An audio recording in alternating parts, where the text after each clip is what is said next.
ಮಹಿಳೆಯರು ಎಲ್ಲ ಪಾತ್ರಗಳಲ್ಲೂ ಪರ್ಫೆಕ್ಟ್ ಆಗಿರಬೇಕು ಅಂತ ಟ್ರೈ ಮಾಡೋದಲ್ಲ ಅದು. ನಾನು ಪರ್ಫೆಕ್ಟ್ ಆಗಿದ್ದೀನಿ ಅಂತ ಅನ್ಕೋಬಿಡೋದು. ಮಹಿಳೆ ಅಂದ ಕೂಡಲೇ ಕೆಲವರ ಮನಸ್ಸಿನಲ್ಲಿ ಏನಪ್ಪ ಅಂತ ಹೇಳಿದ್ರೆ, ಮನೆಯಲ್ಲಿ ಬರೀ ಅಡುಗೆ ಮಾಡ್ಕೊಂಡಿರ್ಲಿಕ್ಕೆ ಸೀಮಿತವಾದಂಥವ್ರು. ಹೊರಗಡೆ ಹೋಗಿ ಕೆಲಸ ಮಾಡ್ಕೊಂಡು ಮನೆಗೆ ಬಂದಾಗ ನಿಮ್ಮ ಪಾಡಿಗೆ ನೀನು ಕಾಲ ಮೇಲೆ ಹಾಕೊಂಡು ಟಿ ವಿ ನೋಡ್ತಾ ಕೂತ್ಕೊಂಡು ಸ್ಮೈಲ್ ಇಲ್ಲ, ಒಂದು ಮುಖ ನೋಡಲಿಲ್ಲ, ಅವ್ರ ಜೊತೆ ನೀನು ಕೂತು 2 ನಿಮಿಷ ಏನಾಯ್ತು ಇವತ್ತು, ಏನು ಸಮಾಚಾರ ನಿಂದು, ಏನು ಕೆಲಸ ಇವಿದೆ ಇವತ್ತು, ನಿನಗೆ ಏನು ಕಷ್ಟ ಆಯಿತಾ, ಸುಖ ಆಯಿತಾ, ನಿನ್ನ ಪರಿಸ್ಥಿತಿ ಏನು ಅಂತ ಕೇಳಬೇಕಾ ಬೇಡ? ನೀನು ಕೇರ್ ಕೊಟ್ಟರೆ ಏನು ಕೊಡ್ತಾರೆ ಅವರು? 10ರಷ್ಟು ಕೊಡ್ತಾರೆ. ಸೆಲೆಕ್ಟಿವ್ ಆಗಿ ಕಲೆಕ್ಟಿವ್ ಆಗಿ ಹೇಳ್ತಾ ಇದ್ದೀನಿ. ಬದಲಾವಣೆ ಮಾಡ್ಕೊಳ್ಳೋದಕ್ಕಾಗ್ತಾ ಇಲ್ಲ, ಅಥವಾ ಅವ್ರು ಬೆಳೆಯೋದಕ್ಕಾಗ್ತಾ ಇಲ್ಲ, ಅವ್ರ ಜೀವನ ನಾನು ಇಂಡಿಪೆಂಡೆಂಟಾಗಿ ನಿಂತ್ಕೊಬೇಕು. ಇದಕ್ಕೆಲ್ಲ ಕೀ ಇಲ್ಲಿದೆ.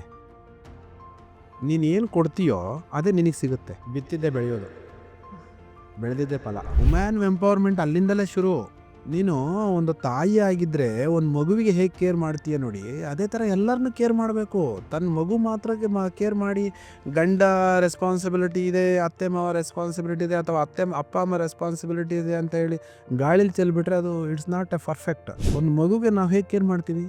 ಟೈಮಿಗೆ ಕರೆಕ್ಟಾಗಿ ತಿಂದ್ರೋ ಇಲ್ಲ, ಊಟ ಮಾಡಿದ್ರು ಅಲ್ವಾ? ಅಂದರೆ ನೀನೊಂದು ತಾಯಿ ಆಗಿದೆಯಾ ಅಂತ ಹೇಳಿದ ಮೇಲೆ ನಿನ್ನ ಸುತ್ತ ಇರೋರೆಲ್ಲ ನಿನ್ನ ಮಕ್ಕಳಲ್ವಾ? ಹಾಗಾದರೆ ನಾವು ನಮ್ಮ ಸುತ್ತ ಇರೋ ಅಂಥವ್ರಿಗೆಲ್ಲ ಮಗು ಥರ ಪ್ರೀತಿ ಕೊಟ್ಟರೆ ಅವ್ರು ನಮ್ಮನ್ನು ತಾಯಿ ಥರ ನೋಡಲ್ವಾ? ತಾಯಿ ಅಂದರೆ ಯಾರು? ಅಗೇನ್ ದೇವತೆ. ಯಾವಾಗ ಒಂದು ತಾಯಿ ಚಾಮುಂಡಿ ದುರ್ಗಿ ಆಗ್ತಾಳೆ ಅಂತ ಹೇಳಿದಾಗ ಅವಳಿಗೆ ಇಷ್ಟ ಇಲ್ಲದೆ ಇರತಕ್ಕಂಥ ಆಕ್ಷನ್ ನಡೆದಾಗ ಚಾಮುಂಡಿ ದುರ್ಗಿ ಆಗ್ತಾಳೆ. ಅಂದರೆ ಸರಸ್ವತಿ ಎಲ್ಲಿದೆ, ಲಕ್ಷ್ಮಿ ಎಲ್ಲಿದೆ? ನನ್ನೊಳಗಡೆನೇ ಇದೆ. ದುರ್ಗಿ, ಚೌಡಿ, ಚಾಮುಂಡಿ ಅದು ನನ್ನೊಳಗಡೆನೇ ಇದೆ. ಈ ಸೃಷ್ಟಿ ಮಾಡಿದ್ಯಾರು? ಎದುರುಗಡೆ ಇರೋರು. ಹಾಗಾದರೆ ನೀನು ಎದುರುಗಡೆ ಇರೋರನ್ನ ನೀನು ಹ್ಯಾಂಡಲ್ ಮಾಡೋದಕ್ಕಾಗ್ತಾ ಇಲ್ಲ ಅಂತ ಹೇಳಿದ್ರೆ you are failure in your life. ನಾವೊಂದು ಗೇಮ್ ಅಂತ ಹೊರಗಡೆ ಹೋದಾಗ ನಮ್ಮನ್ನು ಎಲ್ಲರೂ ಎತ್ತಿಡಿದು ನಿಲ್ಸೋರೇ ಇರ್ತಾರಾ? ಪೊಸಿಷನ್ ಇದ್ದೇ ಇರ್ತಾರೆ. ನಡಿ ನಾನಿದ್ದೀನಿ ಅಂತ ಹೇಳ್ತಾರಾ? I underline that. ನನಗೆ ಬೇಕಾದಾಗೆ ನಾನು ಬದುಕಬೇಕು ಅಂತ ಹೇಳಿದ್ರೆ ನನ್ನ ವಾತಾವರಣ ಕ್ಲಿಯರ್ ಆಗಿರ್ಬೇಕು ಫಸ್ಟು. ನಮಸ್ತೆ ಎಲ್ಲರಿಗೂ. ಇವತ್ತಿನ ಕಾರ್ಯಕ್ರಮ ಮಹಿಳೆಯರ ಬಗ್ಗೆ. ಈ ಒಂದು ಕಾರ್ಯಕ್ರಮದ ಹೋಸ್ಟ್ ಆಗಿ ನಾನು ನಿಮ್ಮ ಚೇತನ ಮಾತಾಡ್ತಿದ್ದೀನಿ. ಇವತ್ತಿನ ಕಾರ್ಯಕ್ರಮದ ಸ್ಪೆಷಲ್ ಗೆಸ್ಟ್ ಆಗಿ ನಮ್ಮ ಜೊತೆ mind coach, counsellor and therapist ಆಗಿರುವಂಥ ಡಾಕ್ಟರ್ ವಿಶಾಲ್ ಶೆಟ್ಟಿ ಅವರು ನಮ್ಮ ಜೊತೆ ಇದ್ದಾರೆ. ನಮಸ್ತೆ ಸರ್. ನಮಸ್ತೆ. Welcome to the show. Thank you. Welcome you also. Thank you sir. Right. ಮಹಿಳೆಯರ ಸಬಲೀಕರಣ ಇದ್ರ ಬಗ್ಗೆ ಹೇಳಬೇಕಾದ್ರೆ ನನ್ನ ಮೊದಲನೇ ಪ್ರಶ್ನೆ, ಮಹಿಳೆಯರು ಲೈಕ್ ಅವರ ಪಾತ್ರಗಳು, ಅವರು ಏನೇನು ರೋಲ್ಸಲ್ಲಿ ಇರ್ತಾರೆ, ವೈಫ್ ಆಗಿರಲಿ, ಸೊಸೆ ಆಗಿರಲಿ, ಮದರ್ ಆಗಿರಲಿ, ಒಬ್ಬ ಮಗಳಾಗಿರಲಿ, ಎಲ್ಲ ಪಾತ್ರಗಳಲ್ಲೂ ಲೈಕ್ ಪರ್ಫೆಕ್ಟ್ ಆಗಿರಬೇಕು ಅಂತ ಎಕ್ಸ್ಪೆಕ್ಟ್ ಮಾಡ್ತಾರೆ. ಅವ್ರು ಟ್ರೈ ಮಾಡ್ತಾರೆ. ಯಾಕೆ ಸರ್? ಮಹಿಳೆಯರು ಎಲ್ಲ ಪಾತ್ರಗಳಲ್ಲೂ ಪರ್ಫೆಕ್ಟ್ ಆಗಿರಬೇಕು ಅಂತ ಟ್ರೈ ಮಾಡೋದಲ್ಲ ಅದು. ನಾನು ಪರ್ಫೆಕ್ಟ್ ಆಗಿದ್ದೀನಿ ಅಂತ ಅನ್ಕೋಬಿಡೋದು. ಓಕೆ. ದ ರೀಸನ್ ಈಸ್ ಪ್ರತಿಯೊಂದು ಕ್ಷೇತ್ರದಲ್ಲೂ ಕೂಡ ಮಹಿಳೆಯರಿದ್ದಾರೆ ಇವತ್ತು. ಓಕೆ. ಹೌದು. ಒಂದು ತಾಯಿಯಿಂದ ಸ್ಟಾರ್ಟ್ ಆದರೆ, ತಾಯಿಯ ಗರ್ಭದಿಂದ ನಾವೇನು ಜನಿಸಿದ್ದೀವಿ, ಸೆಕೆಂಡ್ ಹಿಂದೆ ಮುಂದೆ ಹುಡ್ತಕ್ಕಂಥ ಅಕ್ಕ ತಂಗಿಯರಿಂದ ಹಿಡಿದು, ದೆನ್ ನಮಗೆ ಒಂದು ಸರ್ಟನ್ ಏಜ್ ಆದ ನಂತರ ನಾವು ಮದುವೆ ಮಾಡ್ಕೊಳ್ತಕ್ಕಂಥ ಹೆಂಡತಿಯಿಂದ ಹಿಡಿದು, ನಮಗಾಗ್ತಕ್ಕಂಥ ಮಕ್ಕಳಿಂದ ಹಿಡಿದು, ಮಗಳು ಎಗೈನ್ ಹೌದು. ಮಗಳಿಂದ ಹಿಡಿದು ಎಗೈನ್ ಹೋಗ್ತಾ ಹೋಗ್ತಾ ಇದು ಹೇಗಾಗುತ್ತೆ ಅಂತ ಹೇಳಿದ್ರೆ ಇಟ್ಸ್ ಎಂಡ್ಲೆಸ್ ಅನಿಸುತ್ತೆ. ಇದನ್ನು ತುಂಬ ಸಿಂಪ್ಲಿಫೈ ಮಾಡಿಕೊಂಡು ರಿಲ್ಯಾಕ್ಸ್ ಆಗಿ ಸಮಾಧಾನವಾಗಿ ವಿಚಾರಗಳನ್ನು ಬಿಡಿಸ್ತಾ ಹೋಗೋಣ. ಒಂದು ತಾಯಿ ಅಂತ ತಗೊಂಡಾಗ ಎಕ್ಸ್ಪೆಷಲಿ ಆ ತಾಯಿಗೆ ಇರ್ತಕ್ಕಂಥ ರೋಲೇ ಬೇರೆ. ಹೌದು. ಓಕೆ. ತಾಯಿಗೂ ಹೆಂಡತಿಗೂ ಕಂಪೇರ್ ಮಾಡೋಕ್ಕಾಗಲ್ಲ. ಇದು concept is too different. Okay. ಅದೇ ಹೆಂಡತಿ ಅಂತ ತಗೊಂಡಾಗ ಅಥವಾ ವೈಫ್ ಅಂತ ತಗೊಂಡಾಗ ಅದ್ರದ್ದು ಕಾನ್ಸೆಪ್ಟೇ ಬೇರೆ. ಅದರದ್ದೊಂದು ರೋಲ್ಸ್ ಆ್ಯಂಡ್ ರೆಸ್ಪಾನ್ಸಿಬಿಲಿಟೀಸೇ ಬೇರೆ ಇರುತ್ತೆ. ಹೌದು. ಆ್ಯಸ್ ಎ ಡಾಟರ್ ಅಂತ ತಗೊಂಡಾಗ ಅಥವಾ ಅಕ್ಕ ತಂಗಿ ಅಂತ ತಗೊಂಡಾಗ ಅದರದ್ದು ಕಾನ್ಸೆಪ್ಟೇ ಬೇರೆ ಇದೆ. ಸಾಕಷ್ಟು ಡಿಫ್ರೆನ್ಸ್ ಇದೆ ಇದ್ರ ಮಧ್ಯದಲ್ಲಿ. We sort it out one by one. ಮಹಿಳೆಯರು ಅಂತ ನಾವು ಏನು ಒಗ್ಗೂಡಿಸಿ ಒಂದು ಪದವನ್ನು ತಗೊಂಡಿದ್ವಿ, ಮಹಿಳೆಯರ ಸಬಲೀಕರಣ. ಕರೆಕ್ಟಾ? ಹೌದು sir. Women empowerment. Women empowerment. ಹಾಂ, ಇವತ್ತು ವುಮೆನ್ ಎಂಪವರ್ಮೆಂಟ್, ಮಹಿಳೆಯರ ಸಬಲೀಕರಣದ ಬಗ್ಗೆ ಸಾಕಷ್ಟು ವಿಚಾರಗಳು ಇದೆ. ಅದರಲ್ಲಿ ನಾವು ಎಷ್ಟರ ಮಟ್ಟಿಗೆ ಅರ್ಥ ಮಾಡ್ಕೊತಾ ಇದ್ದೀವಿ, ಹೇಗೆ ಇದನ್ನು ಮುಂದಕ್ಕೆ ತೊಗೊಂಡು ಹೋಗ್ತಾ ಇದ್ದೀವಿ, ನಮ್ಮ ಜೀವನದಲ್ಲಿ ಇದನ್ನು ಹೇಗೆ ಅಳವಡಿಸ್ಕೊಳ್ತಾ ಇದ್ದೀವಿ, ನಾವು ಅಳವಡಿಸ್ಕೊಂಡಿರ್ತಕ್ಕಂಥದ್ದು ಸರಿನಾ ಅಥವಾ ತಪ್ಪಾ, ನಾವಿದನ್ನು ಹೇಗೆ ಅಳವಡಿಸ್ಕೊಬೋದು, ಸಾಕಷ್ಟು ಕ್ವಶನ್ಸ್ ಇವತ್ತಿನ ಮಹಿಳೆಯರಲ್ಲಿ ಕೊರತೆ ಕಾಣ್ತಾ ಇದೆ. ನಾನು ಹೇಳೋದಾದರೆ ಈ ಒಂದು ಕಾರ್ಯಕ್ರಮದ ಮುಖಾಂತರ ಮಹಿಳೆ ಅಂದ ಕೂಡಲೇ ಕೆಲವರ ಮನಸ್ಸಿನಲ್ಲಿ ಏನಪ್ಪ ಅಂತ ಹೇಳಿದ್ರೆ ಮನೆಯಲ್ಲಿ ಬರೀ ಅಡುಗೆ ಮಾಡಿಕೊಂಡಿರಲಿಕ್ಕೆ ಸೀಮಿತವಾದಂಥವ್ರು. ಕರೆಕ್ಟ್? ಹೌದು. ಹಾಂ. ಆ್ಯಂಡ್ ಮಹಿಳೆ ಅಂತ ಅಂದ ಕೂಡಲೇ ಮನೆಯಲ್ಲಿ ಏನಾದರೂ ಇರ್ತಕ್ಕಂಥ ಎಲ್ಲ ಕೆಲಸಗಳನ್ನು ಮುಗಿಸಿ ಗಂಡನ ನೋಡ್ಕೊಬೇಕು ಅಥವಾ ಅಪ್ಪ ಅಮ್ಮನ ನೋಡ್ಕೊಬೇಕು, ಮೀನ್ಸ್ ಅತ್ತೆ ಮಾವನ್ನ ನೋಡ್ಕೊಬೇಕು, ಮನೇಲಿರ್ತಕ್ಕಂಥ ಮಕ್ಕಳುಗಳನ್ನ ರೆಸ್ಪಾನ್ಸಿಬಿಲಿಟೀಸ್ ತಗೋಬೇಕು. ಬರೀ ಇಷ್ಟರಲ್ಲೇ ಆದಂಥ ಒಂದು ಜಗತ್ತಿನಲ್ಲಿ ಕೆಲವರ ಮಹಿಳೆಯರು, ನಾನು ಎಲ್ಲರನ್ನೂ ಒಗ್ಗೂಡಿಸಿ ಹೇಳ್ತಾ ಇಲ್ಲ, ಕೆಲವ ಮಹಿಳೆಯರಿಗೆ ಈ ಒಂದು ಪ್ಯಾಟ್ರನ್ ಒಳಗಡೆ ಜೀವನ ಕಳೆದೋಗ್ತಾ ಇದೆ. ಸುಮಾರು ಮಹಿಳೆಯರನ್ನ ನಾನು ಕೌನ್ಸಿಲಿಂಗ್ ಮಾಡಿದ್ದೀನಿ, ಫ್ಯಾಮಿಲಿ ಕೌನ್ಸಿಲಿಂಗ್ ಮಾಡಿದ್ದೀನಿ. ಇದರಲ್ಲಿ ನಮಗೆ ತಿಳ್ಕೊಂಡಿರೋದೇನಪ್ಪ ಅಂತ ಹೇಳಿದ್ರೆ ಈ ಒಂದು ಸಬ್ಜೆಕ್ಟ್ನಲ್ಲಿ ಸಾಕಷ್ಟು ಮಹಿಳೆಯರ ಬಗ್ಗೆ ನಾವು ನೋಡ್ತಾ ಹೋದರೆ ಕೆಲವೊಂದು ಮಹಿಳೆಯರನ್ನು ಕೆಲವೊಂದು ಫ್ಯಾಮಿಲಿಗಳಲ್ಲಿ ಅಥವಾ ಕೆಲವೊಂದು ಮನಸ್ಥಿತಿಗಳು ಅದನ್ನು ಒಂದು ಲಿಮಿಟೆಡ್ ಸ್ಪೇಸ್ ಆಗಿ ಇಟ್ಕೊಂಡು ಜೀವನ ಮಾಡ್ತಕ್ಕಂಥ ಕೆಲವು ಸಂಗತಿಗಳನ್ನ ನಾವು ನೋಡಿದ್ದೀವಿ. ಇದನ್ನು ಎಲ್ಲರಿಗೂ ಜನರಲೈಸ್ ಮಾಡಿ ಹೇಳಲಿಕ್ಕಾಗಲ್ಲ. ಕೆಲವರು ಆರಾಮವಾಗಿ ಮಹಿಳೆಯರ ಜೊತೆ ಹೇಗೆ ನಾವು ಈ ಒಂದು ಫ್ಯಾಮಿಲಿನ ಮುಂದೆ ತಗೊಂಡೋಗ್ಬೇಕು, ನಮ್ಮ ಒಂದು ಫ್ಯಾಮಿಲಿ ಮೇಲೆ ಬರಲಿಕ್ಕೆ ಮಹಿಳೆಯರೇ ಮುಖ್ಯ ಕಾರಣ ಅಥವಾ ಮಗಳು ಮುಖ್ಯ ಕಾರಣ ಅಥವಾ ನಮ್ಮ ಅಪ್ಪ ಅಮ್ಮ ಮುಖ್ಯ ಕಾರಣ, ಈ ಥರದ್ದೆಲ್ಲ ಒಂದಷ್ಟು ಥಾಟ್ ಇದೆ. ಕೆಲವರ ಒಂದು ಫ್ಯಾಮಿಲಿ ಥಾಟಲ್ಲಿ ಏನು ಇದೆಯಪ್ಪ ಅಂತ ಹೇಳಿದ್ರೆ, ಮಹಿಳೆ ಅಂತ ಹೇಳಿದ್ರೆ ನೀನು ಮನೆಯಲ್ಲಿರಬೇಕು, ನೀನು ಮನೇಲಿರ್ತಕ್ಕಂಥ ಕೆಲಸಗಳನ್ನ ಮುಗಿಸ್ಬೇಕು, ಮನೇಲಿ ಯಾರು ಹೋಗ್ತಾರೆ ಬರ್ತಾರೆ ಅವ್ರ ಜವಾಬ್ದಾರಿ ನೋಡ್ಕೊಬೇಕು. ಅಫ್ಕೋರ್ಸ್ ಇದು ಜವಾಬ್ದಾರಿ ಅಲ್ವಾ? ಹೌದು, ಇದು ಜವಾಬ್ದಾರಿ ಕೂಡ ಹೌದು. ಇದು ಒನ್ ಆಫ್ ದ ರೆಸ್ಪಾನ್ಸಿಬಿಲಿಟಿ. ಇದ್ರ ಜೊತೆ ಹಾಗಾದರೆ ಬೇರೆ ಏನು ಇಲ್ವಾ? ಇದೆ. ಇದನ್ನು ಕಲಿಸುವಂಥ ಪ್ರಯತ್ನ ಮನೇಲಿರ್ತಕ್ಕಂಥ ಇದನ್ನೆಲ್ಲ ಅವಳಿಗೆ ಟೀಚ್ ಮಾಡಿದಾಗ ಒಂದು ಹೆಣ್ಣು ಸಾಮಾನ್ಯದಿಂದ ಅಸಾಮಾನ್ಯದ ಕಡೆಗೆ ಹೋಗಲಿಕ್ಕೆ ತುಂಬ ಸಹಾಯ ಆಗುತ್ತೆ. ಕರೆಕ್ಟ್? ಕರೆಕ್ಟ್. ಹೌದು ಸರ್. ಸಾಮಾನ್ಯದಿಂದ ಅಸಾಮಾನ್ಯದ ಕಡೆ ಹೋಗಲಿಕ್ಕೆ ತುಂಬ ಸಹಾಯ ಆಗತ್ತೆ. ಎರಡೂ ಇದೆ. ಸ್ವತಂತ್ರನೂ ಇದೆ, ಇಲ್ಲದೇ ಇರೋ ರೀತಿನೂ ಇದೆ. ಎಗೈನ್ ಇಲ್ಲೇನು ಅರ್ಥ ಆಯ್ತು ನಮಗೆ? ಕೊಟ್ಟು ಕಿತ್ಕೊಂಡಿದ್ದೀವಿ. ಹೌದು. ಕರೆಕ್ಟಾ? ಸ್ವತಂತ್ರನೂ ಇದೆ, ಆದರೆ ಇಲ್ಲದೇ ಇರೋ ಥರನೂ ಇದೆ. ಕೊಟ್ಟು ತಗೊಂಡಿದ್ದಂಗಾಯಿತು. ಡಿಪೆಂಡೆನ್ಸಿ ಥರ. ಲಾಸ್ಟ್ ಟೈಮ್ ನಾನೊಂದು ಕೌನ್ಸಿಲಿಂಗಲ್ಲಿ ಅದನ್ನೇ ಮಾತಾಡ್ತಾ ಇದ್ದೆ. ಒಂದು ಹೆಣ್ಣು ಯಾವಾಗಲೂ ಸ್ವಾವಲಂಬಿ ಆಗಿರೋದಿಲ್ಲ, ಪರಾವಲಂಬಿಗ ಆಗಿರ್ತಾಳೆ. ಯಾಕೆ ಅಂತ ಹೇಳಿದ್ರೆ ಅವಳು ಈ ಜಗತ್ತಿನಲ್ಲಿ ಬೆಳೀತಾ ಇರ್ತಕ್ಕಂಥ ರೀತಿ, ಅವಳು ಸ್ವಾವಲಂಬಿ ಆಗಿದ್ರೆ ಏನು ಬೇಕಾದರೂ ಮಾಡ್ಬೋದು, ಯಾವ ಮಟ್ಟಕ್ಕೆ ಬೇಕಾದರೂ ಅಚೀವ್ಮೆಂಟ್ನ ಮಾಡ್ಬೋದು, ಅವಳಲ್ಲಿರ್ತಕ್ಕಂಥ ನಾಲೆಡ್ಜಿಗೆ ಏನು ಬೇಕಾದರೂ ಮಾಡ್ಕೊಂಡು ಹೋಗ್ಬೋದು. ಆದರೆ ಕೆಲವೊಂದು ಸರ್ಟನ್ ಲಿಮಿಟ್ಸಲ್ಲಿ ಸ್ವಾವಲಂಬಿಗಿನ್ನ ಪರಾವಲಂಬಿಗಳೇ ಆಗಿ ಜಾಸ್ತಿ ಕಾರ್ಯನಿರ್ವಹಿಸ್ತಾ ಇದ್ದಾಗ ಈ ಒಂದು ಪಾರ್ಟಲ್ಲಿ ನಿಂತ್ಕೊಂಡು ನಾವು ಮಹಿಳೆಯರ ಸಬಲೀಕರಣದ ಬಗ್ಗೆ ಆಗಲಿ ಅಥವಾ ವುಮೆನ್ ಎಂಪವರ್ಮೆಂಟ್ ಬಗ್ಗೆ ಆಗಲಿ ನಾವು ಏನು ಮಾತಾಡಿದ್ರೂ ಕೆಲವೊಂದು ಟೈಮು ಡಿಫಿಕಲ್ಟ್ ಅನಿಸುತ್ತೆ. ಬಟ್ ಆದ್ರೂ ನಾವು ಈ ಒಂದು ಕಾರ್ಯಕ್ರಮದ ಮುಖಾಂತರ ಕೆಲವೊಬ್ಬರಿಗೆ ನೋಡಿದಂಥ ಆಡಿಯನ್ಸಿಗೆ ಜಾಗೃತಿ ಮೂಡಿಸ್ತಕ್ಕಂಥ ಕೆಲವು ವಿಚಾರಗಳನ್ನು ನಾವು ಮಾತಾಡ್ತಾ ಹೋಗೋಣ. ರೈಟ್? ಸೊ ಎಗೇನ್ ನೀವು ಆವಾಗಲೇ ಡಿಸ್ಕಸ್ ಮಾಡ್ತಾ ಇದ್ದ ಹಾಗೆ ಮಹಿಳೆಯರ ರೋಲ್ಸ್ ಆ್ಯಂಡ್ ರೆಸ್ಪಾನ್ಸಿಬಿಲಿಟೀಸ್ಗಳ ಬಗ್ಗೆ ಮಾತಾಡಿದ್ವಿ. ಸಬಲೀಕರಣದ ಬಗ್ಗೆ ಮಾತಾಡಬೇಕಾದ್ರೆ ಇವತ್ತು ರೆಸ್ಪಾನ್ಸಿಬಿಲಿಟೀಸ್ ಹೇಗಿದೆ ಮಹಿಳೆಯರಿಗೆ ಅಂತ ಹೇಳಿದ್ರೆ, ಬೆಳಗ್ಗೆ 5 ಗಂಟೆಗೆ ಎದ್ದು ಕೆಲಸ ಶುರು ಮಾಡಿದ್ರೆ ಸಂಜೆ 8, 8:30, 9 ಗಂಟೆ, 10 ಗಂಟೆ ಆದ್ರೂ ಅವ್ರ ಕೆಲಸ ಮುಗಿಯೋದಿಲ್ಲ. ಹೌದು. This is what mainly we have to mention. ಬೆಳಗ್ಗೆ ಕೆಲವೊಂದು ಕೂಡು ಕುಟುಂಬ ಅಂತ ಹೇಳ್ತೀವಿ, ಒಟ್ಟು ಕುಟುಂಬ ಅಂತ ಹೇಳ್ತೀವಿ, ಜಾಯಿಂಟ್ ಫ್ಯಾಮಿಲಿ ಅಂತ ಹೇಳ್ತೀವಿ. ಈ ಫ್ಯಾಮಿಲಿಗಳಲ್ಲಿ ಒಬ್ಬರು ಇಬ್ಬರು ಫಿಮೇಲ್ಸ್ ಮನೆಯಲ್ಲಿ ಇರ್ತಕ್ಕಂಥವ್ರು ಕೆಲವರು ಇರ್ತಾರೆ.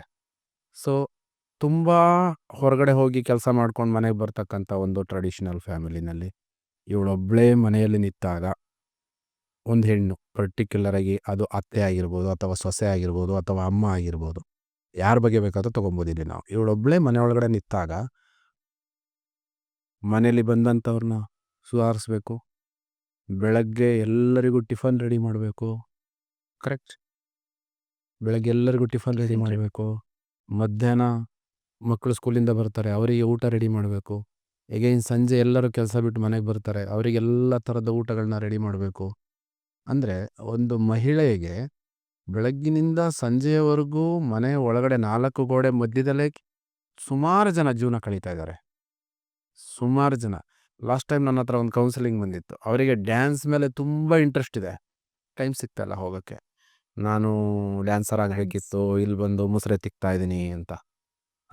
There are lot of way, ಬೇಕಾದಷ್ಟು ದಾರಿಗಳಿದೆ ಇದನ್ನು ಸರಿಪಡಿಸ್ಕೊಳ್ಳೋದಕ್ಕೆ.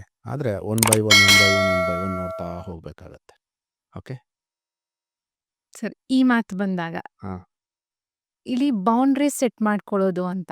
ಲೈಕ್ ಇವಾಗ ನೀವು ಹೇಳ್ದಂಗೆ ಡ್ಯಾನ್ಸ್ ಇಷ್ಟ ಅವ್ರಿಗೆ ಅಂತ ಹೇಳಿದ್ರಿ.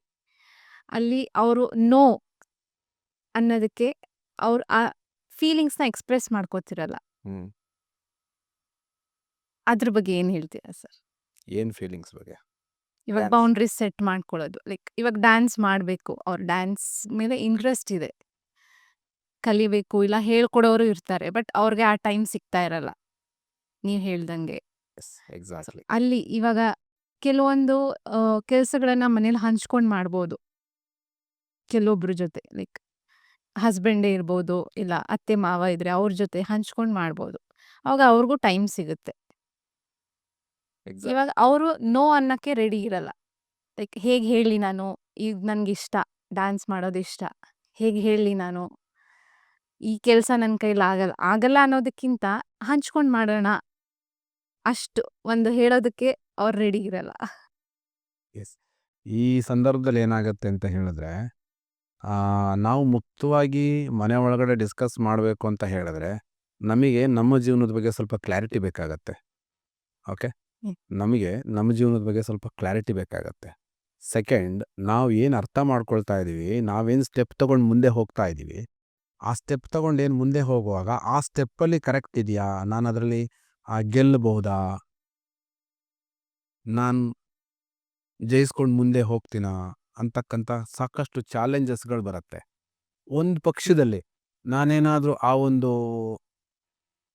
ವಿಷಯದಲ್ಲಿ ತಗೊಂಡಂಥ ಕ್ಷೇತ್ರದಲ್ಲಿ ನಾನು ಗೆಲ್ಲಕ್ಕಾಗಲಿಲ್ಲ ಅಂತ ಹೇಳಿದ್ರೆ ನನ್ನ ಸುತ್ತಮುತ್ತದ ಏನು ಅನ್ಕೊಂಡ್ಬಿಡ್ತಾರೋ. ಹೇಗೇನು ಇದ್ರ ಬಗ್ಗೆ ನಾನು ಲಾಸ್ಟ್ ವೀಡಿಯೋದಲ್ಲಿ ಮಾತಾಡಿದ್ದೀನಿ. ಅವ್ರು ಏನು ಅನ್ಕೊಂಡ್ಬಿಡ್ತಾರೋ, ನನ್ನ ಗಂಡ ಏನು ಅನ್ಕೊಂಡ್ಬಿಡ್ತಾರೋ, ನನ್ನ ಮಕ್ಕಳೇನು ಅನ್ಕೊಂಡ್ಬಿಡ್ತಾರೋ, ಹಾಂ ಹೌದು, ನಮ್ಮ ಅತ್ತೆ ಏನು ಅನ್ಕೊಂಡ್ಬಿಡ್ತಾರೋ, ಮದುವೆ ಆಗಿ ಅದು 10 ವರ್ಷ ಆದರೂ ಈಗ ಡ್ಯಾನ್ಸ್ ಮಾಡೋದಕ್ಕೆ ಹೋಗ್ಬೇಕಾ ನೀನು, ಅಲ್ವಾ? ಹೌದು, ಮದುವೆ ಆಗಿ ಮಕ್ಕಳು ನೋಡ್ಕೊಳ್ಳೋದು ಬಿಟ್ಬಿಟ್ಟು ನೀನು ಇವಾಗ ಏನೋ ದೊಡ್ಡದಾಗಿ ಸಾಧನೆ ಮಾಡ್ತೀನಿ ಅಂತ ಹೋಗ್ತಾ ಇದೆಯಾ? ಮನೇಲಿ ನೋಡ್ಕೊಂಡಿರೋದಿದ್ರೆ ಸಾಲಲ್ವಾ? ಇರೋದನ್ನು ನೋಡ್ಕೊಂಡಿರೋದಿದ್ರೆ ಸಾಲಲ್ವಾ? ಇನ್ನೇನು ಮಾಡ್ಬೇಕು ನೀನು? ನೀನು ಯಾರಿಗೆ ಮಾಡಬೇಕು ಅಂತ ಕೆಲವೊಂದು ಕ್ವಶನ್ಸ್ಗಳು ಬಂದಾಗ ಆ ಹೆಣ್ಣು ಏನು ಮಾಡ್ತಾಳೆ ಅಂತ ಹೇಳಿದ್ರೆ ಒಂದಷ್ಟು ಅವಳಿಗಿರ್ತಕ್ಕಂಥ ಆಸೆ ಆಕಾಂಕ್ಷೆಗಳನ್ನು ಕಂಪ್ರೆಸ್ ಮಾಡೋದಕ್ಕೆ ಶುರು ಮಾಡ್ತಾಳೆ, ಒಳಗಡೆ ಹುದುಗಿಟ್ಟುಕೊಳ್ಳೋದಕ್ಕೆ ಶುರು ಮಾಡ್ತಾಳೆ. ಆವಾಗ ಅದನ್ನು ಮುಕ್ತವಾಗಿ ಡಿಸ್ಕಸ್ ಮಾಡೋದಕ್ಕೆ ವೇದಿಕೆ ಇಲ್ವಾ? ಇದೆ. ಆ ಒಂದು ವೇದಿಕೆ ಯಾವ ರೀತಿ ಸೃಷ್ಟಿ ಮಾಡ್ಕೋಬೇಕು, ಅದು ಹೇಗೆ ಸೃಷ್ಟಿಯಾಗಬೇಕು, ಅದು ಅವರವರ ಫ್ಯಾಮಿಲಿ ಒಳಗಡೆ ಸಂಬಂಧಪಟ್ಟಿದ್ದು. ಅವರ ಒಂದು ಹಸ್ಬೆಂಡ್ ಆಗಲಿ ಅಥವಾ ಅತ್ತೆ ಮಾವ ಆಗಲಿ ಅಥವಾ ಅಪ್ಪ ಅಮ್ಮ ಆಗಲಿ, ಇವರ ಒಂದು ಮಧ್ಯದಲ್ಲಿ ನಿಂತ್ಕೊಂಡು ಯೋಚನೆ ಮಾಡ್ತಕ್ಕಂಥ ಒಂದು ಸಂಗತಿ ಇದು. ಆದರೆ ನೀನು ಅಚೀವ್ಮೆಂಟ್ ಮಾಡಬೇಕು, ನೀನೇನಾದರೂ ಒಂದು ಸಾಧನೆ ಮಾಡಬೇಕು ಅಂತ ಹೊರಟ್ರೆ, ನೀನೇನಾದರೂ ಒಂದು ಗುರಿ ಮುಟ್ಟಬೇಕು ಅಂತ ಹೊರಟ್ರೆ, ಅವ್ರು ಹಂಗೆ ಅಂದ್ಕೊಂಡ್ಬಿಡ್ತಾರೆ, ಇವ್ರು ಹಿಂಗೆ ಅಂದ್ಕೊಂಡ್ಬಿಡ್ತಾರೆ ಅಂತ ಅಂದ್ಕೊಂಡು ನಾವು ಶುರು ಮಟ್ಟದಲ್ಲೇ ಸೋಲನ್ನ ಕಾಣ್ತಾ ಇದ್ದೀವಿ. ಹೌದು ಸರ್. ಕರೆಕ್ಟ್? ಸೊ ನಮಗೆ ಸೋಲಿನ ಭಯ ಇದೆ ಮೇಯ್ನು. ನಾವು ಸೋಲ್ಬಾರ್ದು ಅನ್ನೋ ಈ ಒಂದು ದರಿದ್ರ ಮನಸ್ಥಿತಿ ಇದು ನಾನು ಹೇಳೋದಾದರೆ. ಫಸ್ಟ್ ಆಫ್ ಆಲ್ ನಾವು ಪಾರ್ಟಿಸಿಪೇಟ್ ಮಾಡಿದ್ರೆ ತಾನೇ ಸೋಲು ಗೆಲುವು ಅಂತ ನಮಗೆ ಗೊತ್ತಾಗೋದಕ್ಕೆ ಸಾಧ್ಯ. ಪಾರ್ಟಿಸಿಪೇಟೇ ಮಾಡಲಿಲ್ಲ ಅಂದರೆ ಸೋಲು ಗೆಲುವು ಎಲ್ಲಿಂದ ಗೊತ್ತಾಗತ್ತೆ? ಮೊದಲೇ ರಿಸಲ್ಟ್ಸ್ ಬಗ್ಗೆ ಯೋಚನೆ ಮಾಡೋದು. ಹಾಂ, ಇದನ್ನು ಮುನ್ನರಿವಾಗಿ ಯೋಚನೆ ಮಾಡ್ತಕ್ಕಂಥದ್ದು, ಪ್ರಿಪರೇಷನ್ಸ್ ಇಲ್ಲ, ಪ್ರಾಕ್ಟೀಸ್ ಇಲ್ಲ, ಪಾಸಿಟಿವ್ ಥಾಟ್ಸ್ ಮಾಡಬೇಕಾಗತ್ತೆ. ಸಾಕಷ್ಟು ಪ್ರೋಸೆಸ್ ಇದೆ. ಒಂದು ಕ್ಷೇತ್ರದಲ್ಲಿ ಹೋಗಿ ಒಂದು ಮಹಿಳೆ ಗೆಲ್ಲಬೇಕಂತ ಹೇಳಿದ್ರೆ ಗಂಡ ಹೆಂಡತಿ ಮಕ್ಕಳು ಎಲ್ಲವನ್ನ ಬಿಟ್ಟು ಒಂದು ಕ್ಷೇತ್ರದಲ್ಲಿ ಹೋಗಿ ಒಂದು ಸಾಧನೆಯನ್ನು ಮಾಡಬೇಕಾದ್ರೆ ಸಾಕಷ್ಟು ಎಕ್ಸಸೈಸ್ ಇದೆ. ಮೆಂಟಲಿ ಎಕ್ಸಸೈಸ್ ಇದೆ, ಫಿಸಿಕಲ್ ಎಕ್ಸಸೈಸ್ ಇದೆ, ಓಕೆ, ಎಮೋಷನಲ್ ಎಕ್ಸಸೈಸ್ ಇದೆ ಅಗೈನ್. ಇವೆಲ್ಲವನ್ನು ಕನೆಕ್ಟ್ ಮಾಡ್ಕೊಂಡು ಮುಂದೆ ಹೋಗಬೇಕು.